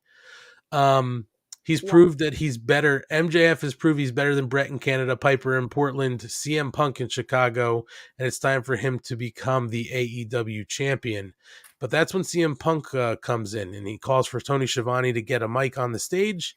And he says he's watching the monitor in the back and hears MJF crowing about his win, but his win's about as good as his spray tan. He doesn't like to ask for help, but he's got friends with him today, and he gestures towards the tunnel. And unfortunately, folks, we thought that it was the Briscoes. It wasn't. I mean, it's Darby and Sting. That's pretty good, but would have been great if it was the Briscoes. And they're Sting and Darby are carrying baseball bats. They give one to Punk. CM Punk says that he's getting what he wants or beating it out of MJF, and that's a rematch. But MJF basically sputters, and Punk says that he wants a match against Wardlow and accuses the rest of the Pinnacle as being unable to win without him. He tells Wardlow to break away and leave them to grow a set of balls. And then MJF insists that he went on by himself. Everyone knows it. And Punk asks Wardlow if he's hearing this. MJF says Wardlow isn't here because he's under contract, but because they're best friends. And Dax Hardwood strips basically out of his suit to challenge for a rematch. Punk confers with Sting and Darby, says that he wants a rematch of the trios match against MJF and FTR, but MJF says there's no way that he's going to wrestle in Atlantic City. But the idea is to roll the dice a little bit here. If Punk can beat FTR with any tag team partner of his choosing, except for Sting and Darby, he'll get a rematch anytime, anywhere. So the gauntlet's thrown. Max tells Wardlow to get ready because he's got a match coming up, and we go into break. So, Ryan, Kate, we were there for this. I didn't know we were going to get a segment from MJF this week. They didn't open with wrestling. They rarely kind of open up with one of these long promos to start the show with. So it was a little bit different, but I fucking thought this was fantastic. I like this a lot. And they're live. CM Punk was getting, not CM Punk, I'm sorry, MJF. Mid-JF, yeah. Well, it's Chicago mid-Punk. It's MJF. You know he's better than the best in the world. You know it. Here's the thing. CM Punk is 2-1. MJF is 1-1. CM Punk is twice as good as MJF. He's technically 2-1. Technically. So anyway, I thought that this was a great opening segment. A lot of fun. Especially when MJF gets to do this type of celebration. I love it. I think it's really fun.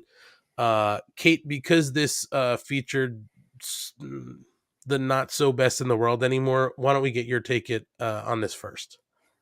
So first of all, I really sincerely love both halves of this feud.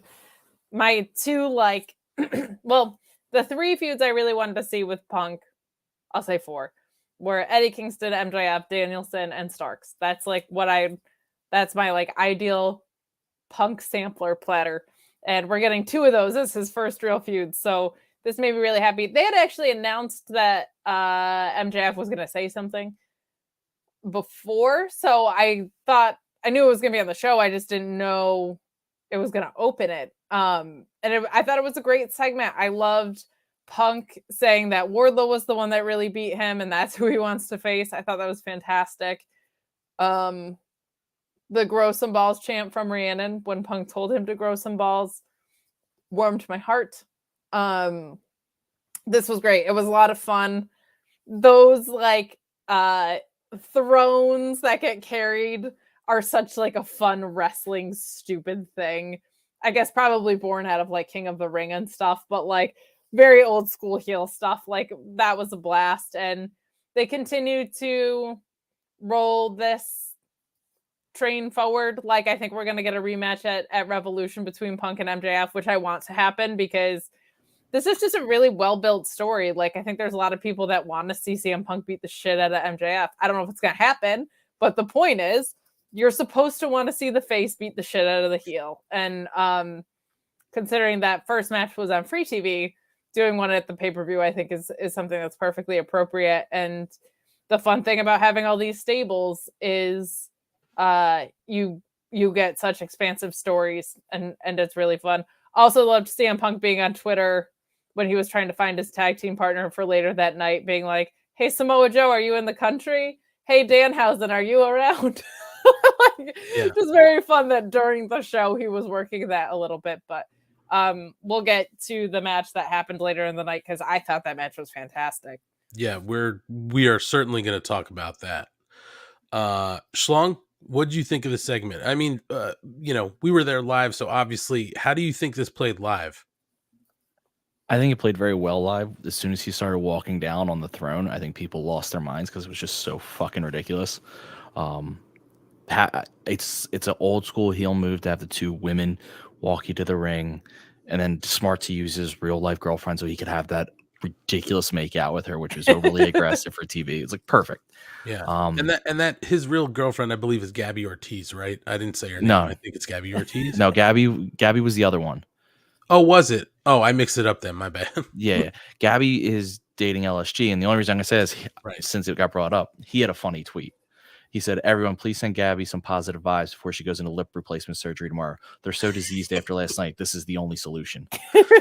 My apologies, LSG. I don't know how I mixed that up. Like I knew that he was dating Gabby Ortiz. I don't know why. Yeah, she was the one to give it on the cheek. MJF's real life girlfriend is the one I don't know who she is, but he aggressively made out with her. Well, her I name's guess Naomi, and she's an incredible artist. So go find her. But don't be weird. I guess too, Gabby LSG should be lucky that it was just on the cheek. Yeah, it's true because he devoured Naomi's face. So yeah, and then I liked the Wardlow thing with not giving him credit because that is still setting up Wardlow to come out of this. Is like, what the hell is going on? Sean Spears has been amazing in this role as the best accountability buddy.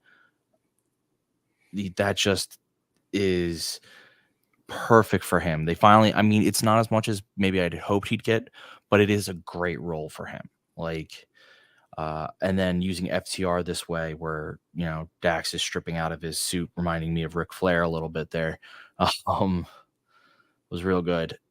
Yeah, this was a well put together segment. And then Will Washington of Fight Club put on Twitter that this is the first time in all of Dynamite's history where they set up a later match in their first segment.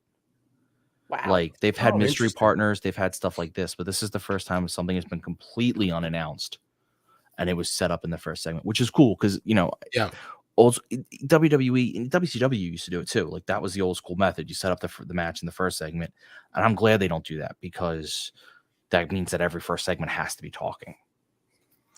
Yeah, and it is fun to get a completely unannounced match kind of set up at the front, right? Like I don't think anybody thought we were going to see CM Punk wrestle in the night. So that was a lot of fun. Also, I can't believe I forgot. Athletically Lazy mentioned it, and it reminded me. He said, he or she, I'm not sure, said I liked how the red carpet MJF came down on was his scarf design. Yes, that was fantastic. A great touch. He is such a great shit heel. And those cutouts were also hilarious. Just so much fun. So moving on from this, before we get to the first match of the night, back from commercial, Shivani's backstage with Sting and Darby Allin. We did see this live. They played it on the screens for us. It was Sting and Darby Allin for their meeting with Andrade El Idolo, and Andrade says that he hunted down his boss, and everybody knows that Darby is for real, but Sting says that Darby's no kid, and if he has a problem with him, he can speak directly. And Allin will never work for Andrade. And Darby says he's gunning to get that TNT championship back, but Andrade says Darby will work for him, and that Andrade is going to be the next TNT champion. So, as Millionaire Matt likes to say, there's a lot of spoons in the porridge for this TNT title. I like it. I like that it looks like Andrade is maybe going to, get something going maybe for the TNT title. I like the fact that Andrade sort of has this story going now too, since he really hasn't had anything, to sink his teeth into. I mean, now he's kind of got this Andrade Hardy family office thing. And we'll talk a little bit about that, but, a short segment, guys, but I think this continues to move everything forward with the TNT championship and also Andrade. So I'm excited for this. I don't know what you guys think. I just find it hilarious that they tried to give Andrade like 47 managers and him having no manager and just speaking for himself, I think has been the best thing he's done. Him, we say it week after week, him not understanding the concept of friendship is hilarious. And I think he versus Sammy Guevara is going to be a hell of a match. And I'm very, very excited for it. I don't think Andrade goes over, but I think it's a good way to make him feel important. He's just so cool, like so effortlessly cool. I hope it's Scorpio Sky that takes the title from Sammy. And I think it will be. And then you get a nice little tension between him and Ethan Page. I think that's a really easy story to tell, and it's been Scorpio's title for. It hasn't been his title yet, but it's been his title. So I think that's probably what we will see. But segment was fine, and I'm excited for where that's going. I think Andrade versus Sammy is going to be excellent. Schlong, you into this with Andrade? Oh God, yeah, this is great. I think what we're seeing with Andrade, and we actually saw it with Malachi Black, and we saw it with Miro, is they might not ever they're not always gonna hit a home run right away with some of these new talents they bring over, like they did with Danielson, but they eventually, because they're letting talents kind of pick their own path, they figure it out and they get on a good path pretty quickly. You know, Miro took a while, but then his Redeemer stuff was some of the best stuff going on until he got hurt. This stuff with Andrade being a businessman, not understanding friendship, going for a title, eventually going to be the reason the Hardy family just dissolves. This is just perfect. And it gives, like, for Sammy's the title, and Sammy, he's got a face who wants the title in Darby, he's got a heel who wants the title in Andrade, so it's fresh. You don't have and I'm not necessarily saying any company does this more than the other, but you don't have two heels going after someone or two faces. It's each feud is going to feel distinctly different because the people involved are distinctly different. Well, it's going to be interesting to see how they go with this TNT title. And listen, more Andrade being involved is good to me. So let's see where they go. First match of the night is the Blade versus Wardlow. So we knew Wardlow was going to have his match. We didn't know who. And as soon as we saw the Blade, I turned to Matt, who was sitting closest to me, and I said, they're gonna stretch Wardlow out here, right? So we weren't going to get the same squash. We were going to get a little longer look at Wardlow. Wardlow does wind up winning by pinfall with the Powerbomb Symphony. And post-match, Spears wallops the Blade with a chair, as he has been. Obviously, Wardlow not really pleased at that. So it was a longer match for Wardlow. I think he did just fine. He's way over with the crowd being like a face, right? You could tell that. Guys, here's the one thing that I really fucking hated about this. And it wasn't the match. It wasn't Wardlow. It wasn't the Blade. I think they did great. I don't know how it came across on TV. I have to watch. The fact that the crowd was chanting other bullshit during this match really fucking pissed me off. We had people chanting, "Let's go Cena, Cena sucks." They were chanting something else that had nothing to do with this either. I don't get it. It really fucking pissed me off because it was a fine match. And we've been building Wardlow here, right? He's been squashing. We have to see him have an actual match. He did just fine. I thought he was really, really good in this match. And the Blade is a perfect guy to have against him, right? He can wrestle. He's a hand in the ring. So this was a good match. The biggest letdown for me was the crowd. They just kind of hijacked what was going on. I don't know if it came across on TV, but it really made me upset. So I don't know, Schlong, let's get your take on this first. Any issues with what we witnessed? So the match itself was great. I actually really enjoyed that. Eric just said it was heel versus heel, which I actually liked because it gave it a different feel. Also kind of leaning towards acknowledging that Wardlow is not a heel at this point, even though he's helping MJF. Fans are very into Wardlow.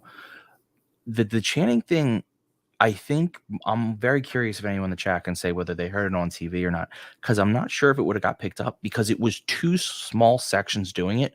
But for us, they couldn't have been worse locations because acoustically they were right in our ears. Yeah, we were nowhere near commentary either. We were polar opposite of commentary. So but there definitely were some fans there last night who were trying to, for lack of a better term, go into business for themselves, trying to get themselves over, be the star. I hate that. Like, that's what I said is fun about Matt. When he yells and he chants, it's in the show. Like, he's trying, like, he's never outside the show. Rhea was, but in fairness to her, she wasn't doing it loud enough to bother anyone. It was to us. And it was kind of still to do with the show. She just didn't know what was going on. But that's true. She never. It usually had to do with what was in the ring. It was her not least. knowing She just didn't what was know going anything. on. Yeah. So I didn't like that, but the match itself I did enjoy. I liked the story they're telling. And again, Sean Spears just showing up with that hit at the end. So I'll let Kate go. Yeah, I love the Spears stuff because I think for the split to go right, Spears has to be protecting Wardlow in the process too until he's not. But you need to set the precedent that he is helping out Wardlow as well until he doesn't. Like, that's very important. The chants were definitely kind of annoying and distracting. My friend who was also at the show but not with us, who helped us with the ticket giveaways, which was really cool of her, she said that in her section, and I think this was kind of true, I think because it was Atlantic City, that in a rare instance that the crowds actually got better behaved as the show went on. And I think people drank before they got there because they're just in AC, as opposed to like drinking more as the show went on. Like, I think people were like, well, I don't want to pay arena prices, I'll just drink here or whatever. And when she said that, I was like, oh, that was kind of true. Like, the crowd got less annoying as the show went on.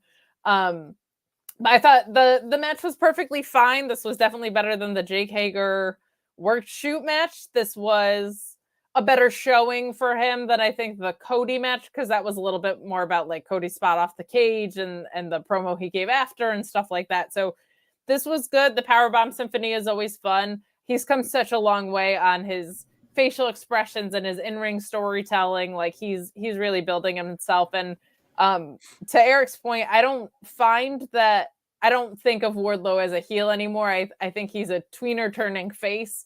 So that didn't bother me. And I also don't, for me, everybody has their preferences. Like, I usually prefer a classic heel versus face stories, but ones that are executed well, heel, face, I don't mind. And this isn't even like a story. This was just someone for Wardlow to run through. So it didn't matter a ton to me.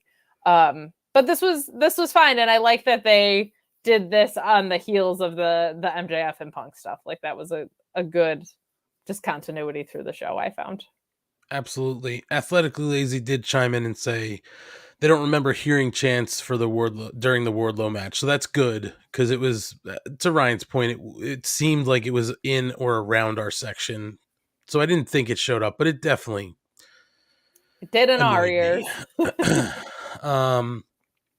So after this match, by the way, 4 power bombs in the Symphony this week against the Blade.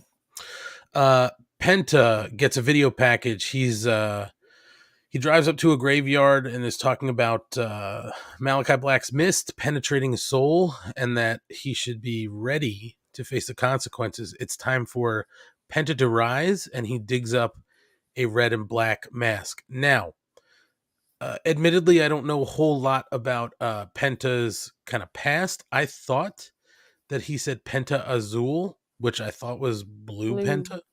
Dora the Explorer taught me that Azul is blue. Yes, but I don't think he said Azul.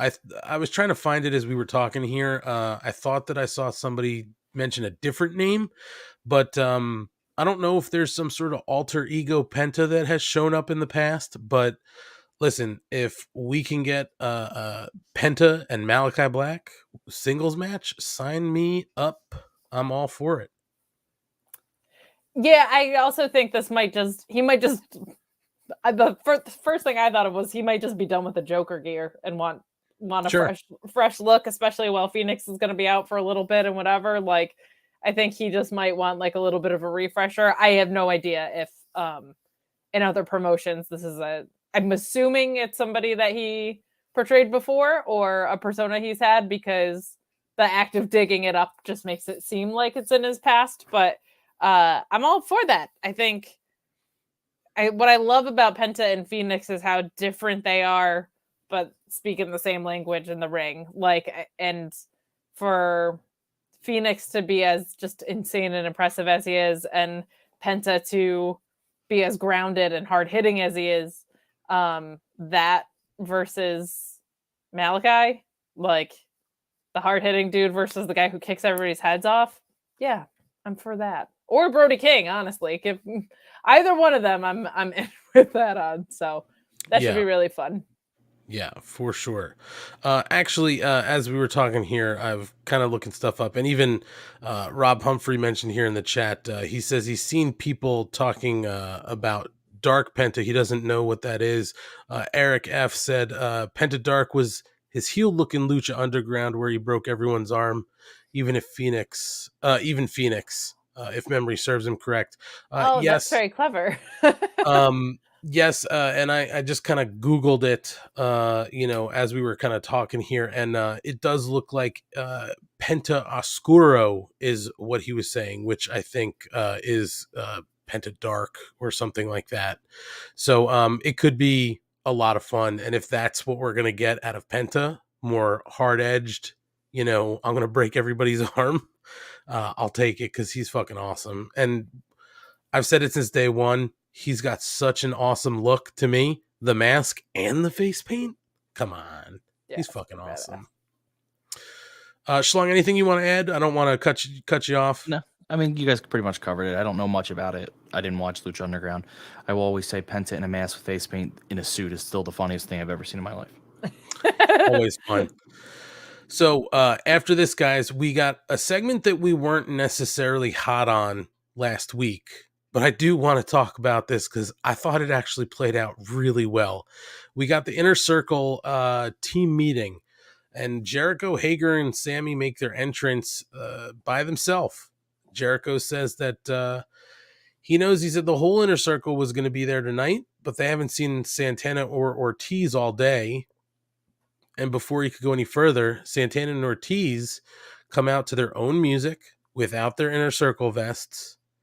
And Jericho says that he needs to know, because something was off 2 weeks ago when they refused to tag him in the trios match they had.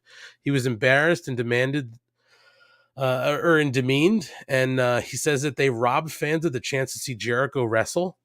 And that's when Santana tells him that he's been struggling to see the cup half full. Sometimes you have to see things for what they are and call a spade, and that Jericho only cares about one person. That's Chris Jericho. Any title, any fight they've had, any chance, any change in focus, it's always been for the betterment of Jericho. And anytime there's been a little bit of spotlight or chance to win the titles, what happens? It gets pushed down and thrown to the side because they need to go to Jericho's rescue. And as before Jericho could get in, Santana says that he's not done. It's funny that they're out here because they came here to tell about the days of them playing second fiddle are over and done with. And at the end of the day, it's always Jericho that stood in their way and made sure that they didn't have a bigger spotlight. But the fans are who kept them going. He said if it wasn't for Ortiz, he'd have dropped Jericho's ass a long time ago. And he allows Jericho to speak. And Jericho says that Santana reminds him of Eddie Guerrero. Got a pop. Getting all hyped up and trying to blame everybody around him. And that Eddie Kingston hasn't done anything for Santana and Ortiz in AEW. What kind of stroke does Kingston have in AEW? None. Jericho says he's the influencer in AEW. They've gotten main events and payoffs, and they still want to blame all the shortcomings on Jericho. They've had the chance to become tag champs, and they lost to the Young Bucks on their own. So they're still trying to put the blame on Jericho, but he brought them into the Inner Circle. He'll kick them out. As a matter of fact, he has to ask himself if maybe he invited the wrong members of LAX, name dropping LAX, to join the Inner Circle. And he asked Jake if he's got Homicide and Hernandez's number, but that's when Santana decides to rush. And Sammy gets in the way and begs them all to stop, saying they're a family. And that's when Jericho snaps on Sammy Guevara and tells him to shut up. Sammy collects himself and says they're a family, and he stands by that. But one of his goals is to be the greatest champion that wrestling has ever seen, and the bickering isn't helping. So he takes off his vest and says he's quit before, and unless they can figure it out, he's going to quit again. And Ortiz gets on the mic and says they forced Sammy out. What's next? Jericho's wrong about Eddie Kingston. They're brothers in arms. All the bickering isn't going to settle anything. Where they come from, they settle things with fists. Next week, he asks Jericho if he'll do Santana and Ortiz versus Jericho and Hager so that they can settle it once and for all. Jericho says he didn't want it to come to this, but if they want to fight, They've got one. Maybe once they get slapped around, attitudes will change a little bit. Santana looks at the camera, laughs, and we go on to something else. So I don't want to go to what's next because it's another big moment. But guys, this isn't what I expected. I was expecting much worse. We've been talking about this forever. Like, we're tired of the Inner Circle and all these segments they get. I thought this was awesome, especially because it looks like we're getting a more aggressive Santana and Ortiz, which is something we've all wanted. Name dropping LAX, Homicide, and Hernandez was pretty fucking awesome as well. So I thought that this actually was a home run, and it played live. The fans were into it there live. Kate, you are an LAX and Eddie Kingston mark. So I'd like to get your take on this first. Well, if somebody wasn't chastising me during this segment doing their Kate impression about how LAX with Eddie and Santana and Ortiz are going to be the first trios titles champions, blah, blah, blah, I probably would have enjoyed it more. But I was being hounded. No, this was the most refreshing work from Jericho in a long time. I liked that he called out, what has Eddie Kingston done for you in AEW? Because he damn well knows that Eddie Kingston has done stuff for them in Impact and other promotions. Just really, really great work there. I love hearing LAX, the name, get name dropped. Probably doesn't mean good things for MLW right now, but that's okay. I think they tried to let the Inner Circle fade and people didn't accept that as a resolution. And so now they might be sowing bigger seeds of dissension for an actual breakup. I say it's like Aaron Sorkin, like West Wing writing, newsroom writing, where sometimes you just let things fade out and then you can come back to it if you want, or you just let it drop. But they, I think, now are more on a hardened breakup. This was so much better than anything Jericho has been doing recently, in my estimation. The goofy stuff works when you're a heel, calling people pumpkin-headed idiots and stuff, but as a face, it hasn't been reading well for me. For him to be a little bit more rooted in truth as a face, kind of, was just better. Like, I just felt like this was a much more authentic, much more sincere situation. I really, really liked this. I like where it's going, if it's going where we think it's going. And if not trios titles, I really hope Proud and Powerful win those tag titles because they're just fantastic. I thought Santana was great in this. Not just saying that because they were our boys at the hotel, but he was wonderful on the mic, especially. And they're just so good at sowing those seeds, right? Like, we saw Santana and Ortiz have dissension with Jericho before. We've seen Sammy have dissension with Jericho before. So, I thought this was just an excellent segment. I thought it was a necessary segment. These Inner Circle jerks are not always pithy and they're not always entertaining. This one was really, really well done. And I'm guessing Eddie Kingston's injury isn't too bad and he's probably on his way back if they're setting this up, because I think this means we'll probably get Eddie and Jericho at Revolution or on free TV at some point. Like, it seems like that feud is on its way. So good stuff. Schlong, Inner Circle jerk. What'd you think? No, this is what I wanted. That it didn't come. They didn't come out and like hug at the end. That they are actually angry. I think, like Kate said, this is the best stuff Jericho did. I like that they gave Jericho actual logic, though. Like, he did point out that they had a chance and they failed. Like, it hasn't been all Jericho, but you do watch and realize that most of their stuff has been tied up in his feuds. But I hate in wrestling when the heel doesn't get to have logic, and in this case, he does. They've blown it, but they've also been in main events, which has always been the forgiving thing about them. That even though they're not in the title feud, they're always somewhere. But Santana on the mic is just phenomenal. I do laugh that Ortiz somehow is the calming figure, because he when he's in a match he looks crazy, but weird to just pull. I mean, I know Hager's in it, but where the hell has he been? Like, just random in this, but I think the way they had MMA stuff. Okay. Yeah, I think and so. The way too. they got And the way they got Sammy out of it makes sense. I like what they did there because you don't want to ruin what's going on with him. He's having a great run again. He's very over as a face, so he can't side with Jericho. But also, he can't really side with Santana and Ortiz because that's a weird spin for him. So for him to basically be like, I don't want to be in your fight, I'm done, is perfect. Let him go do his own thing. The most he's gotten over has been outside of that now. So let Santana and Ortiz beat Jericho and Hager. Then they can either go for the tag titles or get in a cool feud with someone else. But they are awesome, and they deserve to be pushed because they are one of the most believable teams out there. So they're a lot of fun. Yeah, I think what we've all been looking for over the past few months is maybe finally coming true, right? We're getting Santana and Ortiz. This is sort of their time. I think they're going to rise up and be a force in this tag division. So it's going to be interesting. We'll get that match next week.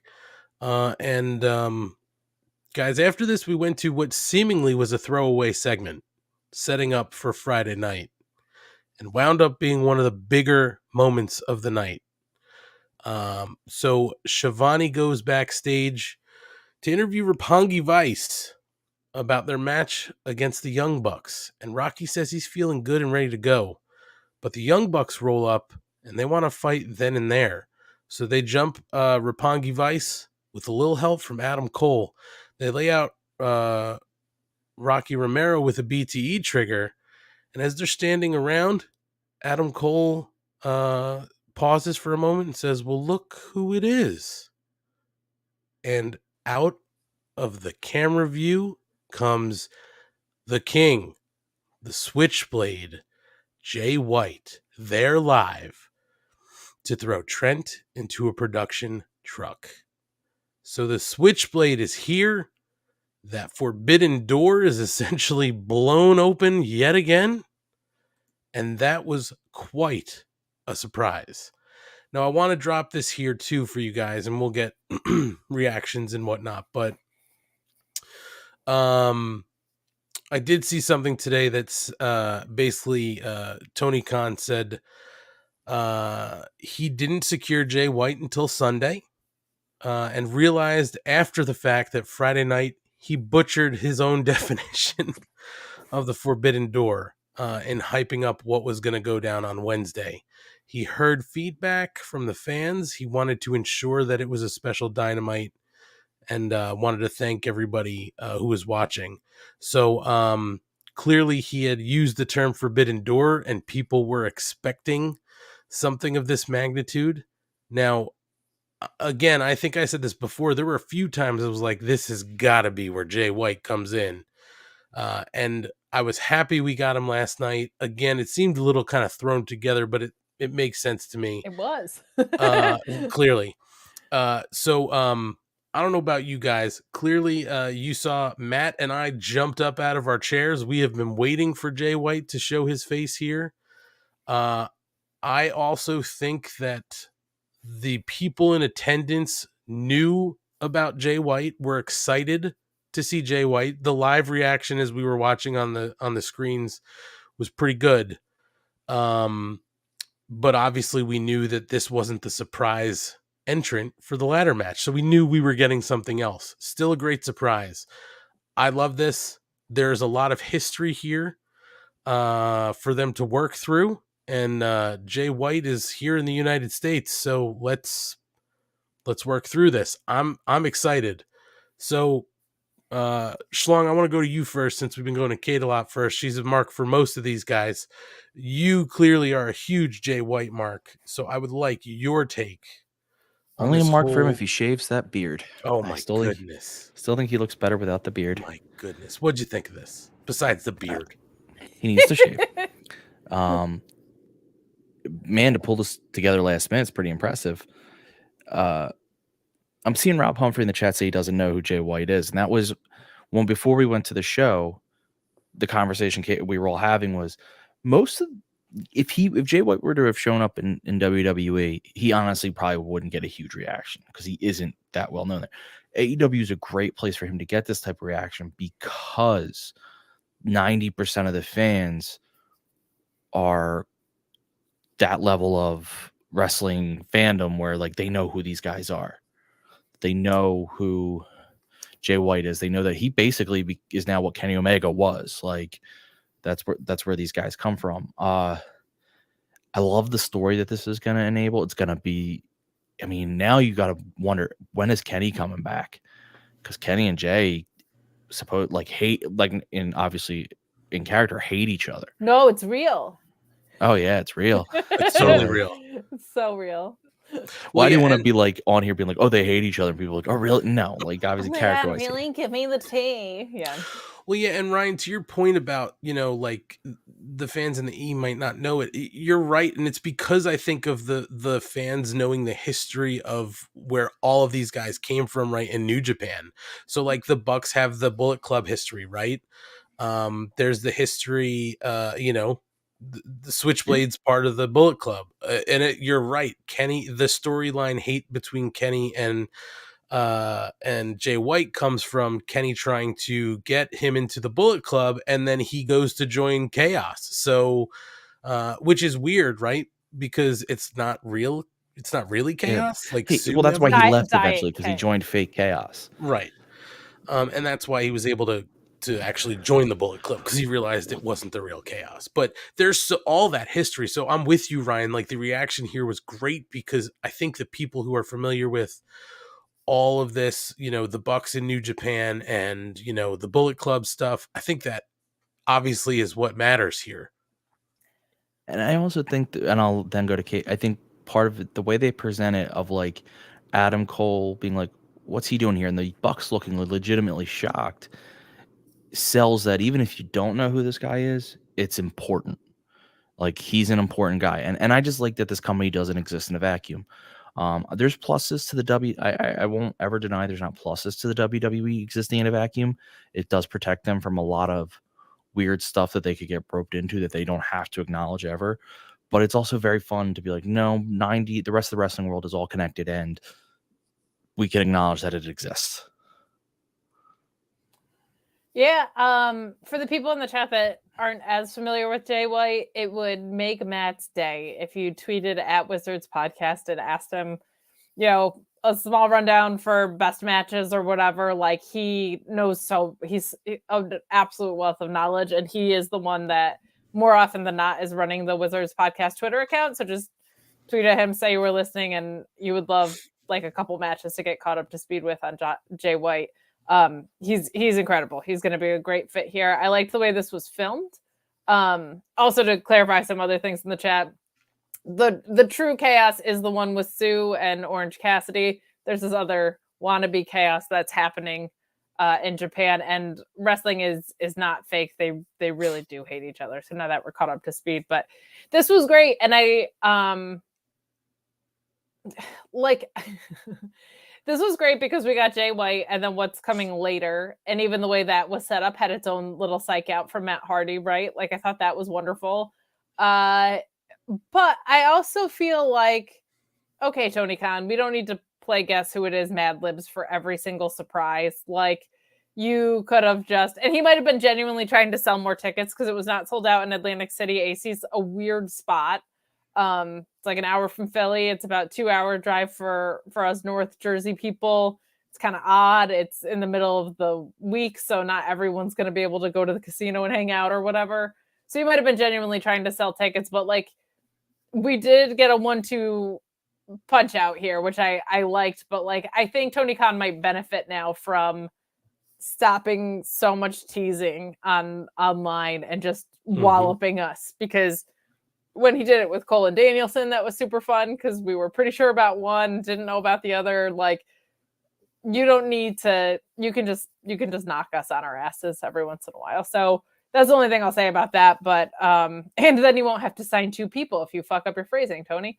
Get a publicist. But this is great. They have such a pre-established history. He signed with New Japan, so they're to get him over here fully, it would take an expired contract, I think, but he's been working in Impact. He could do a long-term program here and then go back to Japan. Like it's very nice that there's so many healthy relationships with these promotions going on. So, but what for me was fun was like, he appeared in this video package and I was like, well, that's probably not who Isaiah Kennedy's facing. So, then all of those things started to run through my mind again as soon as like that initial shock was off. And it's just always fun to watch someone's guy come out, and it was Matt's guy. Like, to see Matt's reaction was so much fun. I was sobbing when CM Punk came back, and to be there live to get to see Matt freak out. Like, this is fun. It's fun when wrestling sincerely makes you that excited about something. So that ruled. You know what? I think that this is, I'm with you, Kate. Like, maybe let's pump the brakes on the teases. But I'll say this, that I think that this worked out for the benefit of the fans, right? Because we did get 2 pretty big debuts. Yeah. And this was the one that listen, I thought that the debut was going to be Samoa Joe just because of a couple things he said, right? I was glad with who we got. And we're going to talk about that coming up now. But the Forbidden Door thing made me think that maybe Jay White's going to be Isaiah Cassidy's opponent. So when he shows up here, I'm like, well, fuck, it's not Jay White. So it's somebody else, right? I was like, you're not going to spoil Jay White in a backstage segment and then have him come out to the ring and wrestle. You know what I mean? Like, you're not going to spoil no that. pop. Yeah, exactly. Right. And it being Jay White, you're like, well, shit, is it anybody else in Bullet Club? Is it a New Japan talent? Like, that's where my head started to go right after that too. Whose contract just expired? Was it Tama Tonga? Juice Robinson, I think. But Tama Tonga's is up too because he keeps tweeting about it. Yes, said something online too. So Juice and Tama Tonga. And the crazy thing here too is, guys, that Jay White is scheduled to wrestle for Impact, right? So he's got a match coming up in Impact. He's still wrestling for New Japan. Now he's essentially here. This isn't a one-time deal. So his schedule has just got to be crazy. But Kate, to your point, for anybody looking for really specific, education on some Jay White matches, absolutely, like you said, tweet at Matt at the Shining Wizards, at Wizards Podcast on Twitter, or even Matt's personal. He'll give you some matches to look up. But honestly, just fucking YouTube, Google, whatever, Jay White, and watch any of the matches that show up. He's phenomenal. He's going to do well here, especially with, guys he's worked with who have that New Japan history. So I'm excited for this. But after getting this, I was very excited to see who it was going to be. Isaiah Cassidy versus his mystery opponent in the Face of the Revolution ladder match qualifier. Now, I don't know, the recap I'm looking at, the rundown doesn't really list everything that happened here. I know live that Isaiah Cassidy came out. He entered the ring. I think they went to break. Now, I know that they're live. We also had Matt Hardy got on the mic and they were talking about, the disappointment of what's been going on with, Isaiah Cassidy losing. Isaiah Cassidy vowed to pound that ass for whoever it was who was going to come out. And then it winds up being Keith Lee. And the place went fucking crazy. There was the, bask in his glory chants. Keith Lee was just throwing Isaiah Cassidy around the entire ring. Everything you'd want to see him do after not seeing him wrestle for some time. Looked good. Ground Zero for the win to get the pinfall. He is now in the Face of the Revolution ladder match at the pay-per-view. So we know we're going to see Keith Lee at the pay-per-view. And then post-match, Quen attacks Keith Lee, but he basically shrugs it off. Private Party are able to knock Keith Lee to the floor with stereo drop kicks. And then Cassidy tries to hit the plancha, but Keith Lee catches him. Mark Quen comes off the ropes. Lee catches him as well. He powerbombs Quen into Cassidy, then onto the apron. And that's what we get out of Keith Lee for night 1 in AEW. Now, I'd like to also mention this to you guys, because it happened during the match. I don't know too much about what went on TV, but I can tell you I did see one quote. Matt Hardy during this match, who was ringside, walked out through the crowd. Now, I didn't even think about this until I kind of saw it today. But as Matt Hardy's been disappointed with Cassidy and Marquand's losses, he threatened kind of the changes to the Hardy family office if he didn't win the match. And then once he kind of realized that there was no chance that he was winning, Matt Hardy left through the crowd, like I said. Now, what I didn't put together was that this was sort of the way Jeff Hardy left the WWE. He left through the crowd, and what I saw was on commentary, Tony Schiavone said the following: "I would call that pretty erratic behavior, if you ask me." Now, Jeff Hardy, his behavior was described as erratic in the reports covering his release from the WWE in December. So it looks like there's a direct reference to that sort of report. Now, Jeff Hardy's non-compete does run out a month from now. So there's maybe a chance that he shows up, but clearly he was not the surprise. I just thought that was a pretty fun tie-in that I didn't even think about last night. So I didn't think about that either. a lot of fun. Now, again, I can tell you this much, guys. I wasn't really watching a lot of the E when Keith Lee was there, but I'm familiar with the story, right? Keith Lee, former NXT champion. I think we talked about this last night. He is now, I believe, the 5th NXT champion that is now wrestling in AEW. So Keith Lee, NXT champion, gets pulled up to the main roster. They kind of, slow their roll with him and say he's not quite ready. They pull him off TV. They develop him a little bit more. They put him back on TV. I think at one point, weren't they calling him Big Cat Keith Lee or some bullshit? Bearcat, which was a throwback to a terrible gimmick. Okay. Yeah. So either way, it still sucked. And eventually they release him. So a very weird story to his WWE/NXT career, but this looks like a fucking home run for AEW, because what I saw him do to Isaiah Cassidy in that ring, again, I'm familiar enough with him and what he can do in the ring, but that was goddamn impressive. The crowd, athletically lazy saying here, the crowd on TV sounded hot for every spot of the match. I can attest to that. All of the spots you'd expect, big responses got it. Kate, knowing probably more about, the E history and watching him, I'd like your take on this now, seeing him in AEW, because everybody in the arena last night seemed all in on this. So just a few extra pieces of a context for what you said. Well, first of all, Mia Yim and Keith Lee just got married.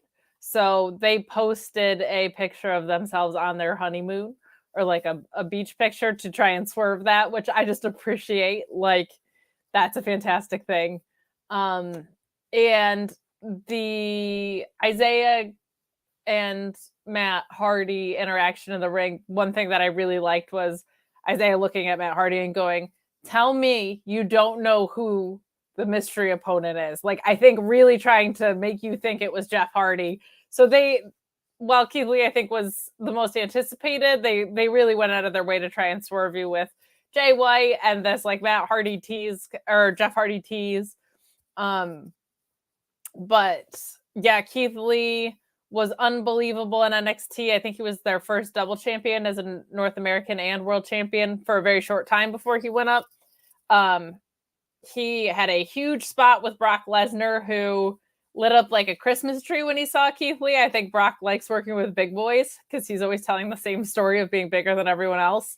So he was like very excited to get his hands on him.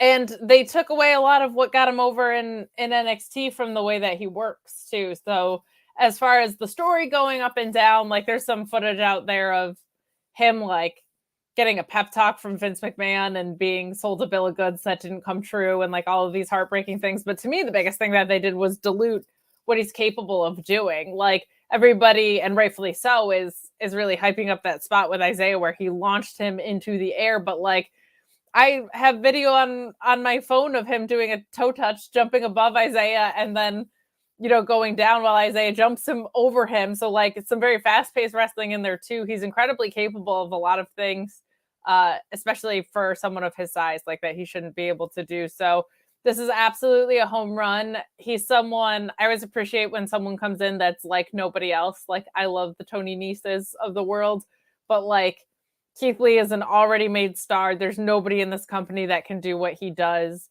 There's nobody that kind of has his energy where he's very intimidating, but also very charismatic and just positive feeling, like very lighthearted. He's an absolute home run, and I'm just very happy for him because he's another guy that you can't believe that they got a swing and a miss on, but considering all of the legitimate heart issues he had after COVID and the fact that that kept him away from doing what he loved, and then getting a reboot that didn't work. It's just, and he seems like such a great dude that like, it's very heartwarming to see him get that reception and to be able to stretch his creative muscles a little bit here and just go out and be himself. Like, he doesn't need to be much more than that. Look at him. So very, very, very, very excited to have him here, and a future champion, I think, for sure. Schlong, what did you think about the debut for Keith Lee? I love the reaction he got, which is what you wanted. You wanted people to be very excited. In a weird way, it's kind of risky sometimes when you go back to back, you know, Jay White and Keith Lee, who got, you know, he's in the arena. Jay White was on the screen, so you can't compare the reactions. I'm just glad he got a huge one. As soon as his Limitless popped up on the screen, people were like, okay, this is, he's so impressive. And just watching that match. Now, I was listening on, I was trying to do some stuff around the house today. I put on, I think it was Fightful's Jeremy and Steven were talking about it, and they pointed out that like in WWE, they wanted him to be the big man who squashes everyone, but that's not who Keith Lee is. Keith Lee is the big man who has great matches with people, and we've already seen that. He let Isaiah get offense, and he did stuff with him. Like, that was a full match, and I think that's very important because AEW fans don't want him to be squashing people. They want him to be doing cool stuff during the match, like launching him across the ring, but around that, they want him to do other stuff too. So it's cool that in his first match, he got to show all that, and it showed his personality when he started, you know, directing the Bask in His Glory chant, and he just looked phenomenal. The Matt Hardy thing as a side piece was, I didn't see it happen live, so I had to see it later. Clearly Jeff's coming. I don't think you do that if you don't know that for a fact that he's coming over. All the stuff that's come out after he left, you know, the fact that, Kate, didn't you say that he asked for his drug test and when he got it, he hadn't failed? No, they said they wanted to put him in the Hall of Fame, and he said, then give me the results of my blood test, and they didn't, I believe, is where that all stands. I think there were also rumors. I had also read some rumors too that they had mentioned something about the Hall of Fame, and he asked about, like Jeff asked about Matt, or vice versa. Like, they wanted one of them in the Hall of Fame, and I think it was, they asked Jeff about the Hall of Fame, and he said, well, what about Matt? And they said, we don't want Matt. And he said, then I don't want to do this. So yeah. So I'm just, it's unbelievable. You know, it's clear that he didn't leave there because of issues that he had with himself, which makes me feel better if he comes over to AEW, that they're not letting someone in who's got issues. He had issues with WWE, he didn't have issues. But in terms of Keith Lee is a star already. I don't know who his first big feud is going to be, but at some point he's going to have that belt around his, well, I don't know about around his waist, but he's going to have that belt. You can't look at him and not think like, holy shit, you're a champion. He in a lot of ways, if he didn't have the personality he had, I would say he's like Brian Cage, because I don't think Brian Cage has that much personality. But Keith Lee has a lot of just natural personality that you can see the minute he walks out, when he's in front of the crowd, the way he can direct them. Just even stupid stuff like the way he knows when to smile at the camera and when not to smile at the camera, like stuff like that. there's wrestlers in AEW who are like top of the card who I don't think always get that. Like he understands that little stuff. So I'm very excited for what he's going to bring, and I'm super excited to see his first feud. Well, listen, you mentioned it, Schlong. They brought him in as a limitless Keith Lee. That's not the way you bring someone in you don't think highly of, calling them limitless. And I think there was a couple of things out there on Twitter too about I don't remember who's doing the music for AEW, but Mikey Ruckus. Ruckus, that's right. I believe there are a couple of things from Ruckus out there when they mentioned that he wanted, they wanted to work on the music for Keith Lee, and he was just like, I got it. Like, everybody is high on Keith Lee. Keith Lee also tweeted out earlier today, a note to the fans. He clearly felt it in the house last night. He said, we got a lot of work to do still, but I more than appreciate the warm welcome back. The person with the sign that had the same silhouette that's on the front of my hoodie, thank you, touched my soul. And with sad family times hopefully behind me, let's grind. #forward march. So he clearly felt the excitement in the room. He's ready to show people what he can do that maybe he didn't get the chance to do in the E. So I'm all for this. Clearly, he's in that ladder match now. I mean, if he wins that, he's going to get a shot at Sammy. That would be incredible. Again, I don't know if he needs that right away since there is so much excitement around him. We were talking too about the possibility, like, hey, what about, Shane Taylor? There's a lot of ways they could go with this, and if they get the right people who can work with them, this could be a really crazy, kind of story moving forward. But very exciting to see Keith Lee, a major win. I think that I don't know about you guys. You can just give a yay or nay here, since this was clearly the debut that TK was talking about. I think this is a home run. Yay or nay? Oh yeah. Oh yeah, yay. I also just want to throw in there too that I think they did such a good job of trying to psych you out with stuff like Punk's mystery opponent wasn't revealed before this. So you're like, maybe this guy's, whoever it is coming in there. Like there were a lot of things that kept you guessing in the way that the episode was structured, which I think is very important. Absolutely. So guys, before they go to the break here, we did get a video package where Britt Baker makes it clear that she's aligned with Mercedes Martinez, and Thunder Rosa is also responds, and it looks like they're building to Mercedes Martinez and Thunder Rosa 2, I believe, a no disqualification match here. So that should be exciting. We also had Sammy Guevara do the cue card gimmick during the break. Obviously, we were able to see that live. I don't have a rundown of what he said, but the best was that at the end, he basically name dropped a whole bunch of people who he thinks is in the picture for the TNT championship. He did drop Andrade, Darby Allin. I think he even had Keith Lee written on those cards too. So if all of these guys are at some point going to have a Sammy match or some sort of thing going on, again, sign us up. I think we're all on board for that. Yes, he just needs to proofread the signs because I heard he spelled revolution wrong.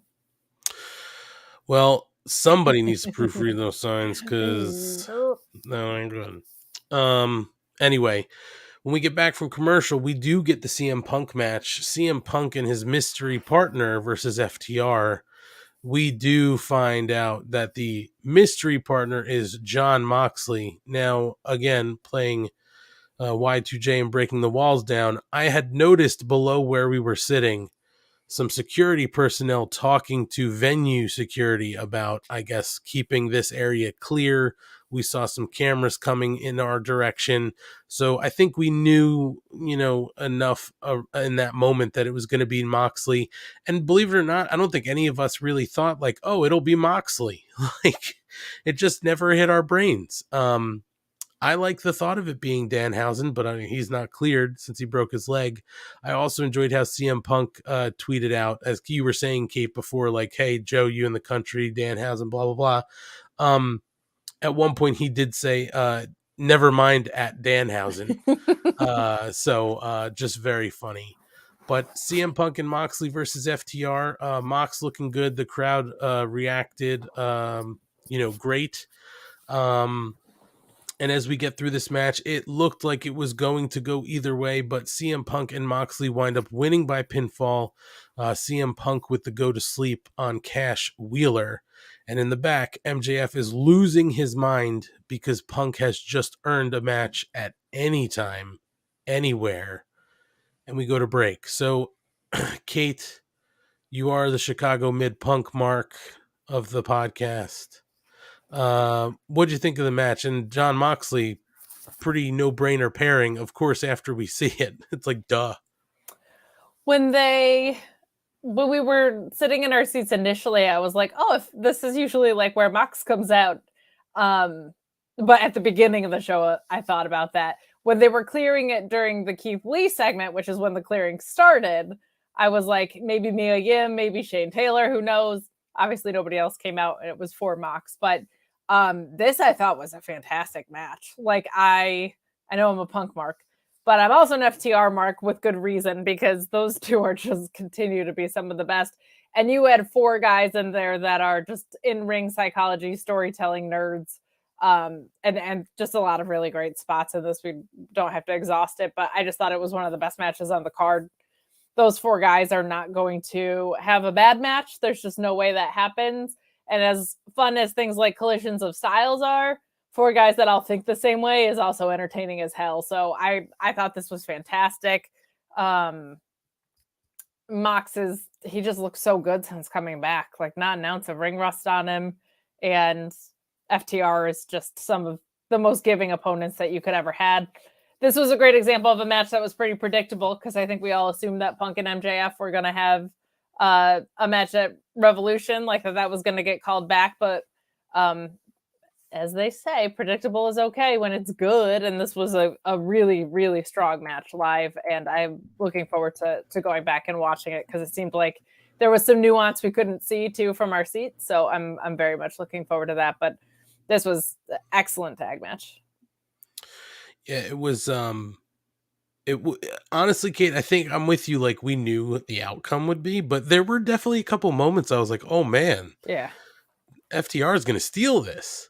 And Punk and Mox both like late kickouts, so oh yeah, and also, how did we not mention Tully with the taking a go to sleep?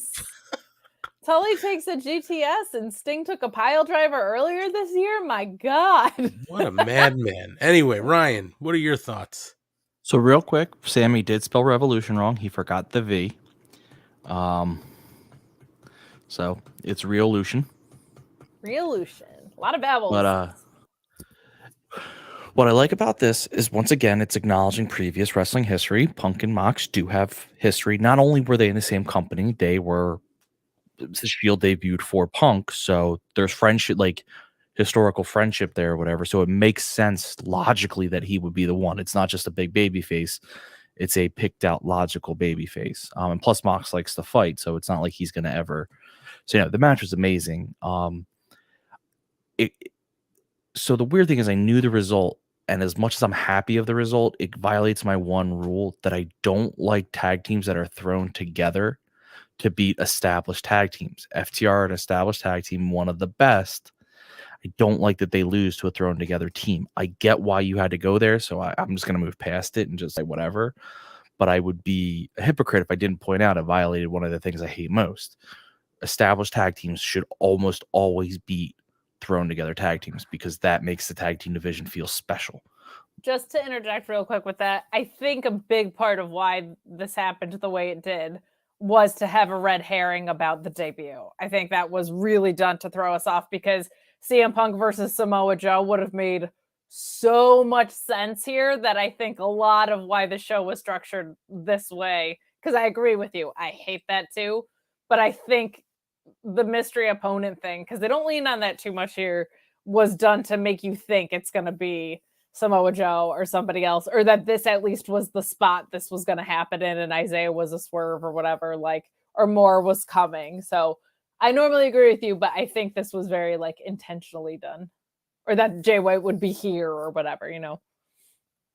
Yeah, like I can forgive it, but it's I would be lying if I didn't say one of the things that if everyone has their pet peeves on wrestling, Matt hates when people go to the top rope in a Royal Rumble or Battle Royal. I hate when thrown together tag teams beat established tag, especially at a certain level. You know, if Mox and Punk beat the Varsity Blondes, I don't care because they're at a lower tier. But when FTR the best tag team in the world, yeah, right, we're in the conversation. Well, a fantastic match. I can't wait to actually go back and watch this on TV. Actually, this whole show I can't wait to go back and watch on TV. But I mean, it was just a fantastic match to witness live too. So guys, we go to commercial, and apparently there was an AQA inset promo about how she was trained by Booker T and beaten some of the best women on the planet, and that's why. What better way would she have to prove herself than to come to AEW to fight against the best on Dynamite? So we get AQA making her debut versus Jade Cargill for the AEW TBS Championship Open Challenge. I don't think we thought AQA was going to pull this out. Jade Cargill does win by pinfall with Jaded to retain the AEW TBS Championship. Listen, I thought it was actually a pretty good showing for AQA, somebody I knew nothing about. I don't know what they're doing here with Jade Cargill in the TBS Championship Open Challenge. I like that this was just a new talent off the street. I mean, I wish it was somebody of a name, like, right, they did this with, and maybe AQA is a big name, right? I don't mean to run her down saying that, but I wish that if they're going to do something like that they would do something like they did with the TNT Championship when Cody had it at the Open Challenge. We got Warhorse and Ricky Starks and Eddie Kingston, got people whose names we knew and some who were, still with the company. I wish they would do something like that with the TBS Championship if that's what they're going to do.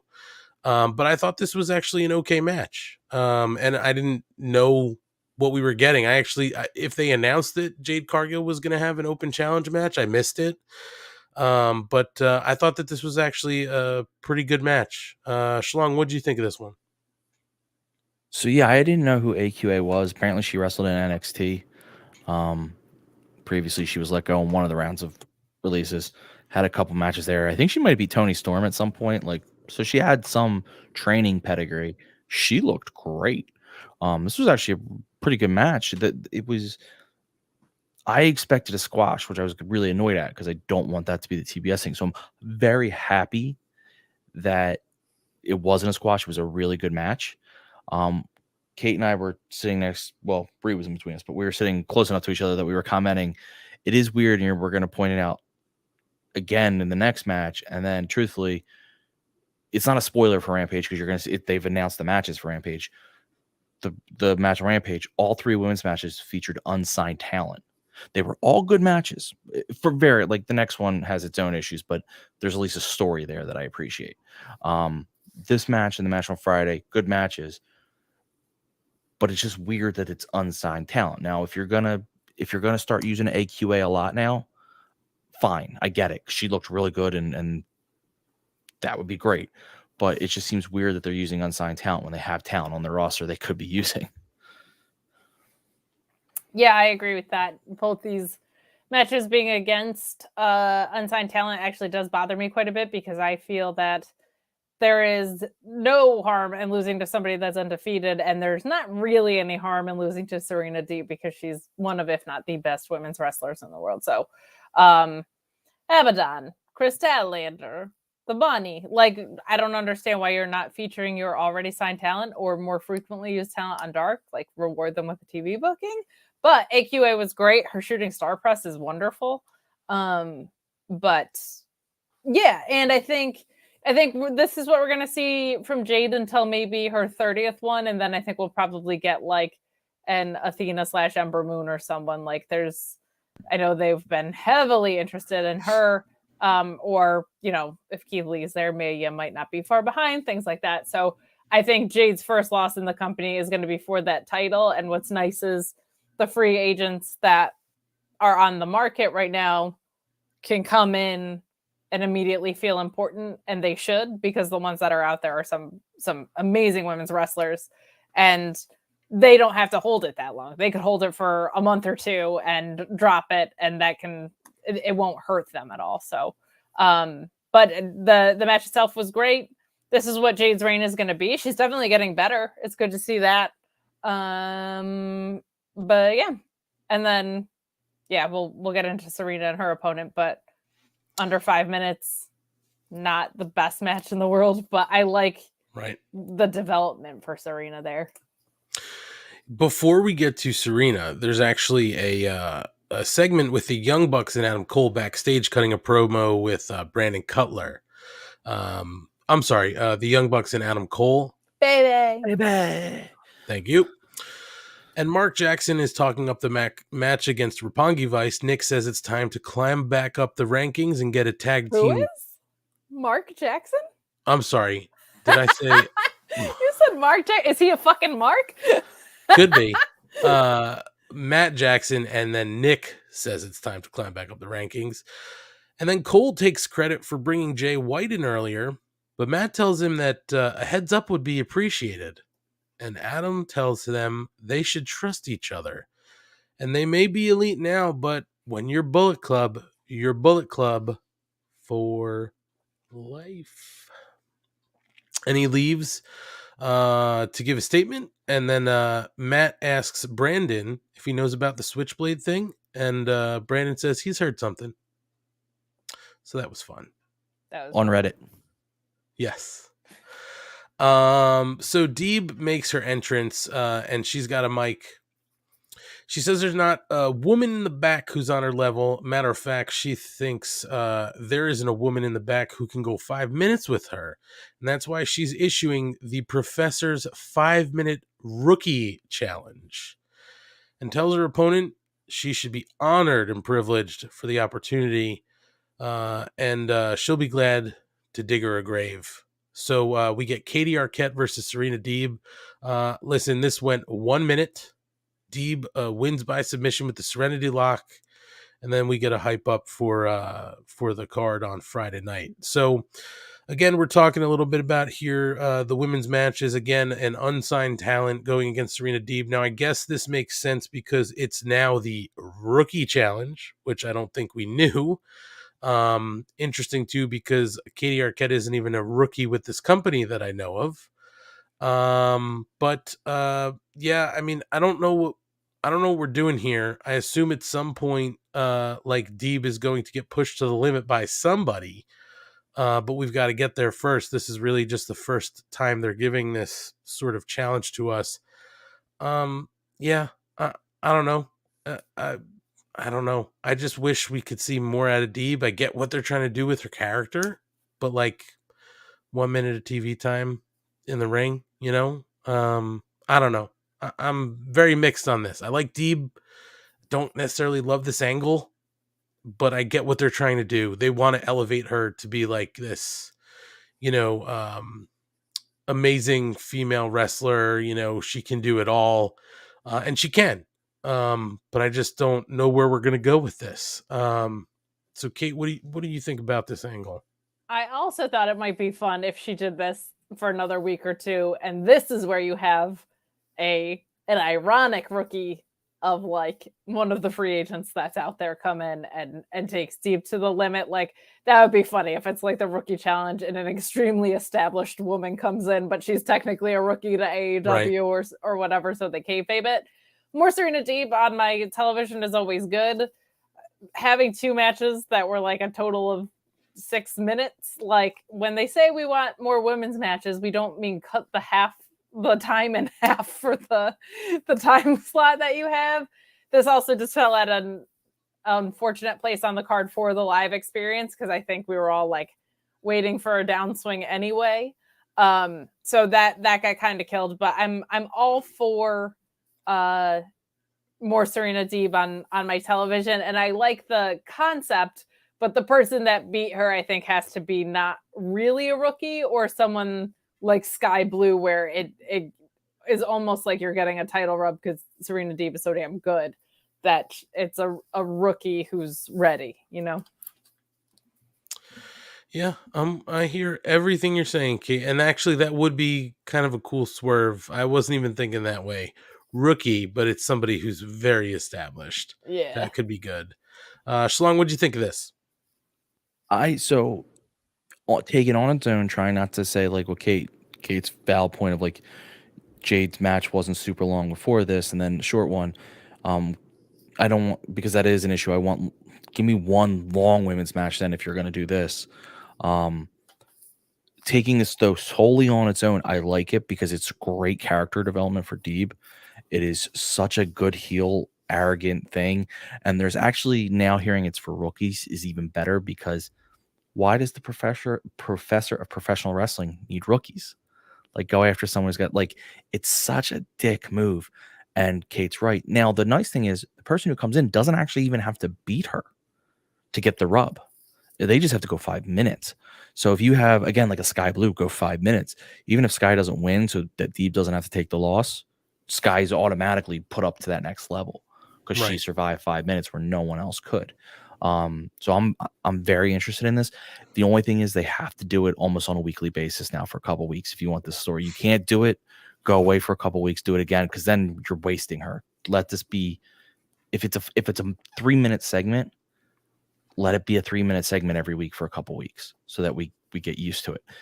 I don't even care if you introduce her. I know that sounds bad, but like I'm okay if it's quick so long as we keep seeing it happen so that it's in our heads so that when the person who does come out and go 5 minutes, we're like, holy shit, who is this person?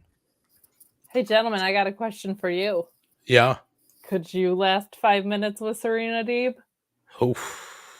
Oh boy, Kate. My goodness. I mean, why would I start with her? I mean, it hasn't happened for anyone else. Maybe if she had her head shaved. Oh man. By the way, Rob Humphrey brought up in the chat, is Katie Arquette related to former WCW champion / Scream star David Arquette? He says he's answered his own question. She's his niece. Yeah, I did a quick, I didn't even think about that. I just did a quick Google and I couldn't find that information, but I did see that she goes by the Queen of the Silver Screen. So that would make perfect sense. But also, we did see, I don't know if you saw her, but Kate and I definitely saw Serena Deeb last night. Oh yeah, I saw Deeb a few times. Very tiny. I saw her too today. Looked like she was in a hurry. She was by herself going somewhere. I was, going to give a, hey, great job last night, just something quick, but she looked like she was in a real hurry. So I did not. Anyway, so they did hype up the card for Rampage Friday night. And for those of you not sure of what's going to happen Friday night, watch Rampage. It was a pretty good show. We're not going to spoil anything here, but you'll get the Young Bucks and Roppongi Vice. You'll get Britt Baker and Robin Renegade. Hook versus Blake Lee, and Jurassic Express versus the Gun Club / Ass Boys for the World Tag Team titles. Pretty good show. I can tell you this, though. After the main event we got tonight, the crowd was sort of dead. Not like the crowd wasn't really dead for Rampage, but how can you continue a show after the Texas Death Match that took place as the main event? Hangman Adam Page versus Lance Archer. We saw them setting up the whole entrance for Lance Archer. It looked like it was going to be pretty awesome, and then it winds up working against him as Adam Page gets the jump backstage and then brings Lance Archer out to throw him through the plate glass entrance, which was kind of cool. A lot of crazy stuff in this match. Very, very smart. I didn't think about this until it happened on TV. Of course, we see Dan Lambert and Jake the Snake come down to the ring.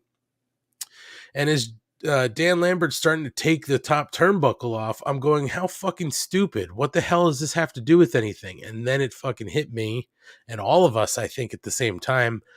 Can't do the buckshot lariat without a top rope.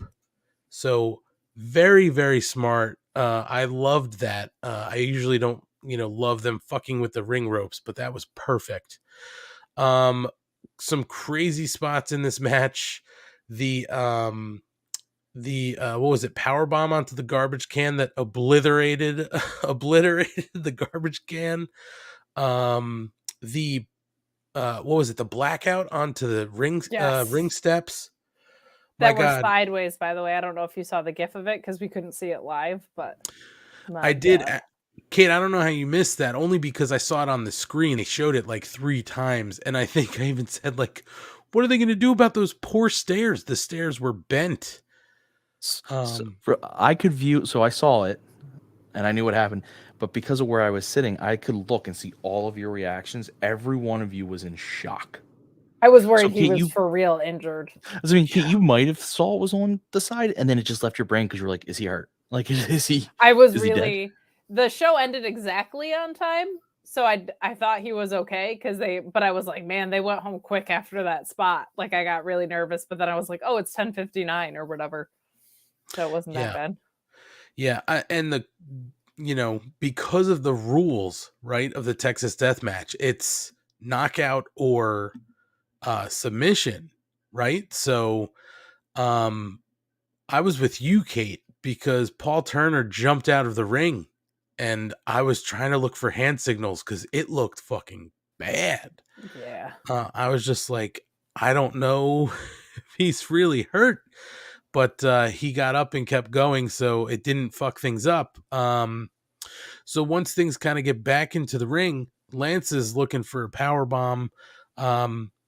And he was going to put the power bomb onto a chair with barbed wire. Hangman Adam Page is able to get the barbed wire off the chair, gives a couple of face shots, rolling elbows to Lance Archer, and then uses Paul Turner to get the leverage for the buckshot lariat, and that happens through tables to the floor. Paul Turner starts to count. Hangman Adam Page is able to make it up and into the ring, and he wins, retaining the AEW World Championship. Now, post-match, Adam Cole... Baby! Thank you. Comes down to the ring, grabs the title belt from Paul Turner, and he places the belt on the shoulder of a bloodied and battered Adam Page, and then that's the end of the show. So, guys, I would like to say, for a match that we were talking about, we really didn't have a lot invested in, but was going to be what we hoped was a good match.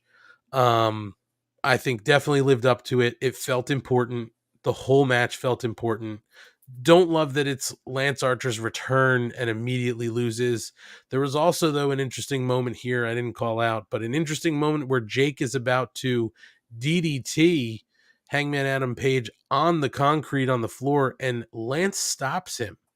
And they sort of have a little back and forth. So I'm not sure what's going to happen with Jake. Maybe that's the end of Jake and Lance Archer. Maybe Dan Lambert's going to get in Lance Archer's ear and say, stick with me. I know we're all kind of like, please no, but who knows? So there's a few different ways this can go with Lance, but Lance looked really good back in the ring in this type of match. Hangman looked good.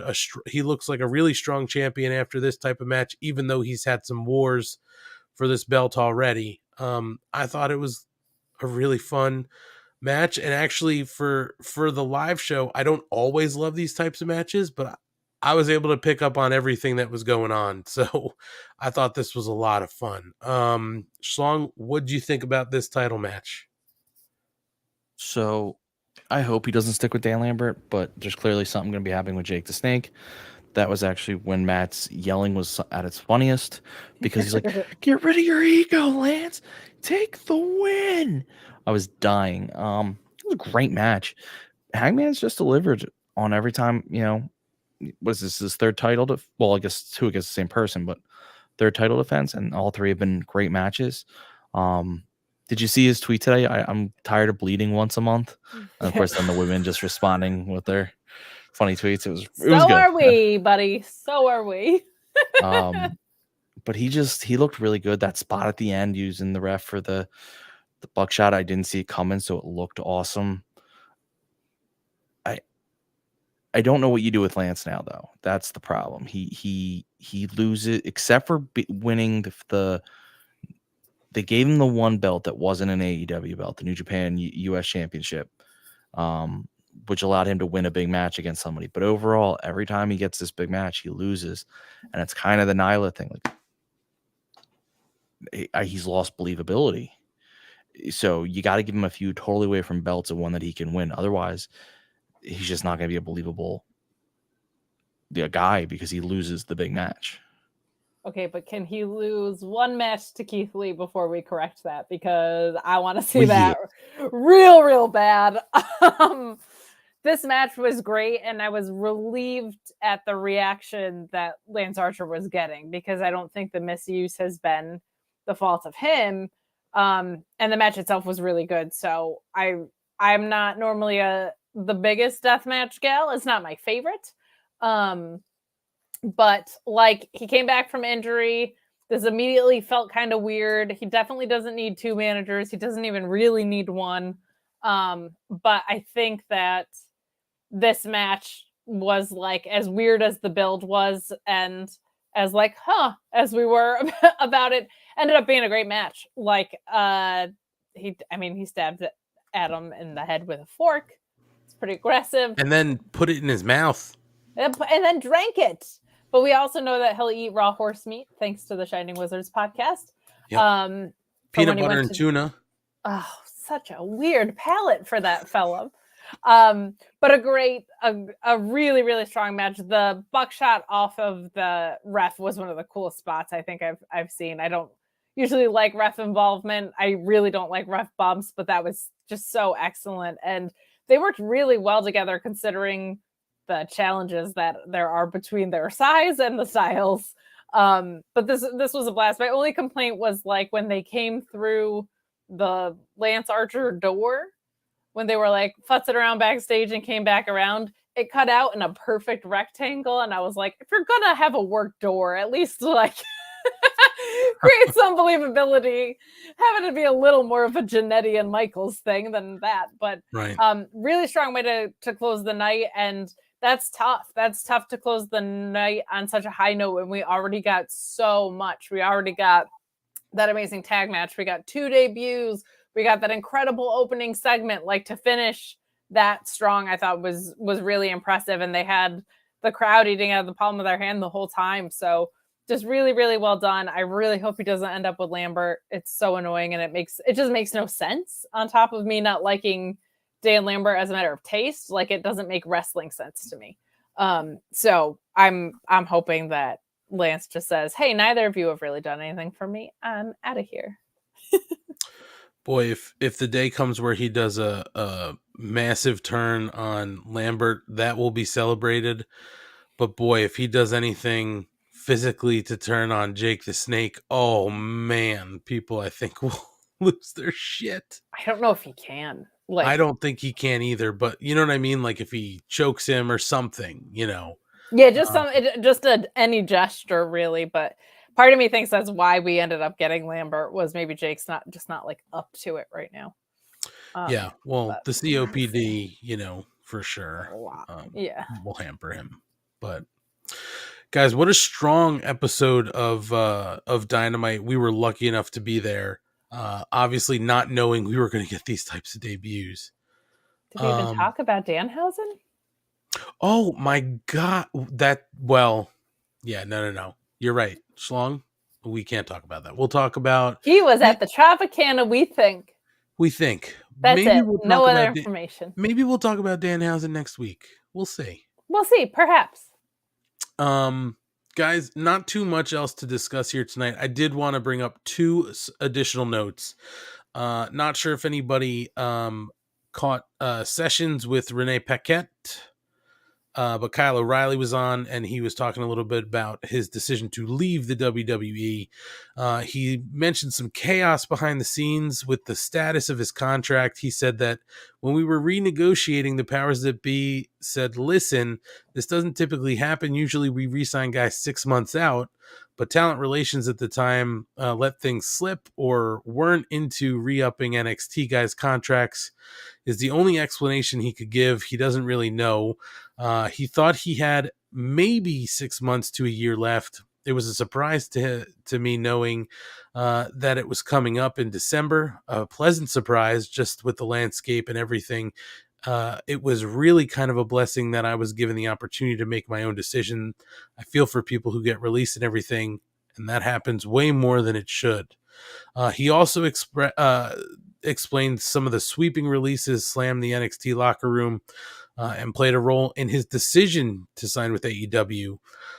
He said that the AEW locker room is full of guys I came up with in the business and that I've been friends with for years. There was a lot of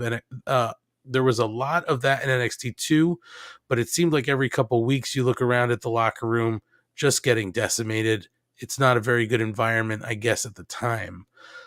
He also said he was under the impression there wasn't a good spot for him in the new NXT, and he wasn't ready to be a coach. He said Kyle O'Reilly as a character on NXT might not be super successful right now. I just wasn't at a point in my career where I was going to be a glorified coach. I'm sure I would still have had a spot on TV to some degree, but I wanted to go somewhere. I wanted to go where the getting was good. He said ultimately it boiled down to the fact that WWE didn't want to sign pro wrestlers, and that was a clear decision. He said, we don't want pro wrestlers. We don't want pro wrestlers is something I heard.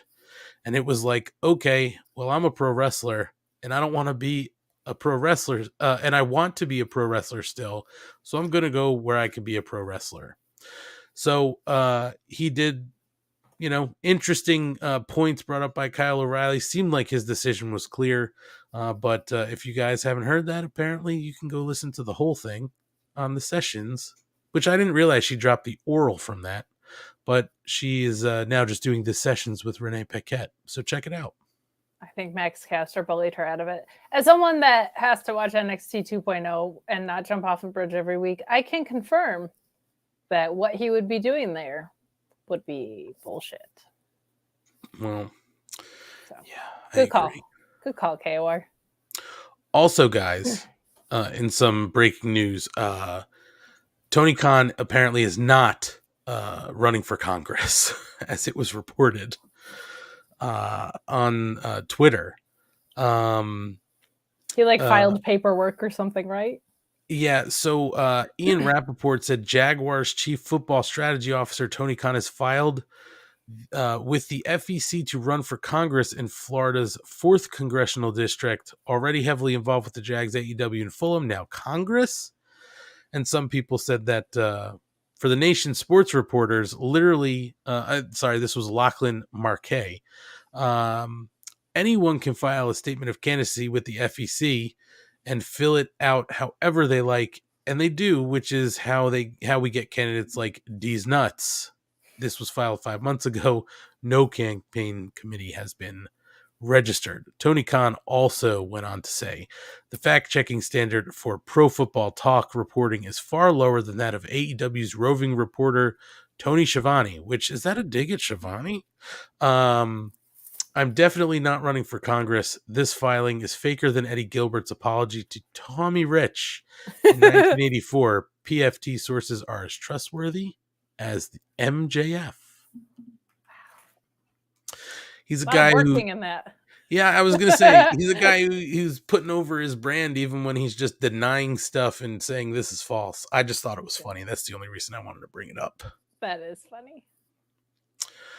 So, guys, it's been a pretty incredible 24 hours. A lot of fun spent in Atlantic City with the entire Mark Order crew and the extended crew, Ree and Mrs. Money. I look forward to doing this at some point again with you folks live in the arena. But I look forward to being back with y'all next Wednesday night here on the Mark Order podcast. Kate, where can people find you when you're not on the Mark Order podcast? You can find me on Twitter at Miss Kayfabe. You can also catch me on Fightful YouTube every Tuesday and Friday, doing the NXT 2.0 god-awful after-show sour grapes business that we have to get through. And then on Fridays with Sean Ross Sapp, doing the AEW Rampage and SmackDown post-show. Wow, a lot of stuff going on for Kate. Schlong, is your schedule as busy as Kate's? They keep doing fucking dark 3 nights a week. It will be Jesus. Because you can find me. I only use the Mark Order Pod Twitter, so it's at Mark Order Pod. On Mondays and Tuesdays, and apparently random Thursdays, I live tweet Dark and Elevation. And then I'm here on Wednesdays. Well, we enjoy having you here, and you do a great job live tweeting Dark. We're working on some maybe bonus content for Dark as well, so we'll get there. Stay tuned for more news on that. If you'd like, as Schlong said, you can follow him on Twitter, live tweeting Dark at Mark Order Pod.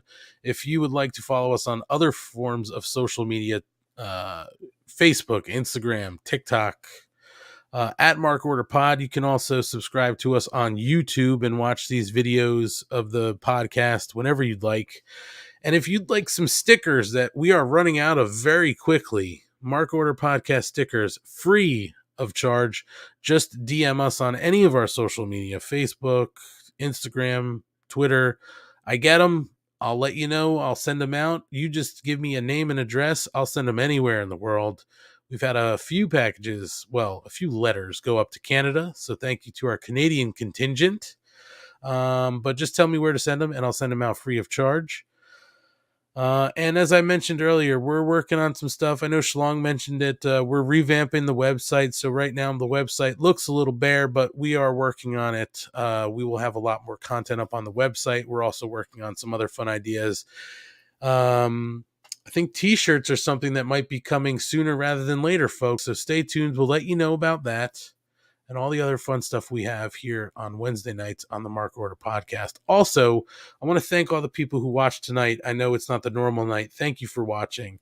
Yeah, thanks for being in the chat with us. For sure. And thank you thank you to all the newbies too who reached out to us this week. As Kate mentioned before, we had a ticket giveaway very last minute to the show last night. So thank you to everybody who gave us a follow and tried to win some tickets. We appreciate that. If you do listen to us in podcast form, we also appreciate that. Make sure wherever you're listening to us, you're subscribing, liking, reviewing, rating, anything you can to help us out on the podcast forums. But if you haven't seen us in video form, definitely we suggest you do that. Always checking out Ryan's backgrounds. Sometimes crazy characters show up. I'm changing shirts and jerseys behind me on a weekly basis. So if you would like to see the video format, go to our YouTube page. They're all there. Also Facebook and Twitter. So that's it from us tonight, folks. Kate, Ryan, I know it's been a long day. Always fun to chat with you guys. I know, and it started with us in person, and it's ending with us virtually. What a fun day. Been a long day, so Schlong and good night. Oh, boy. We will see you guys back here next week at our normal time, normal channel, here on the Mark Order Podcast.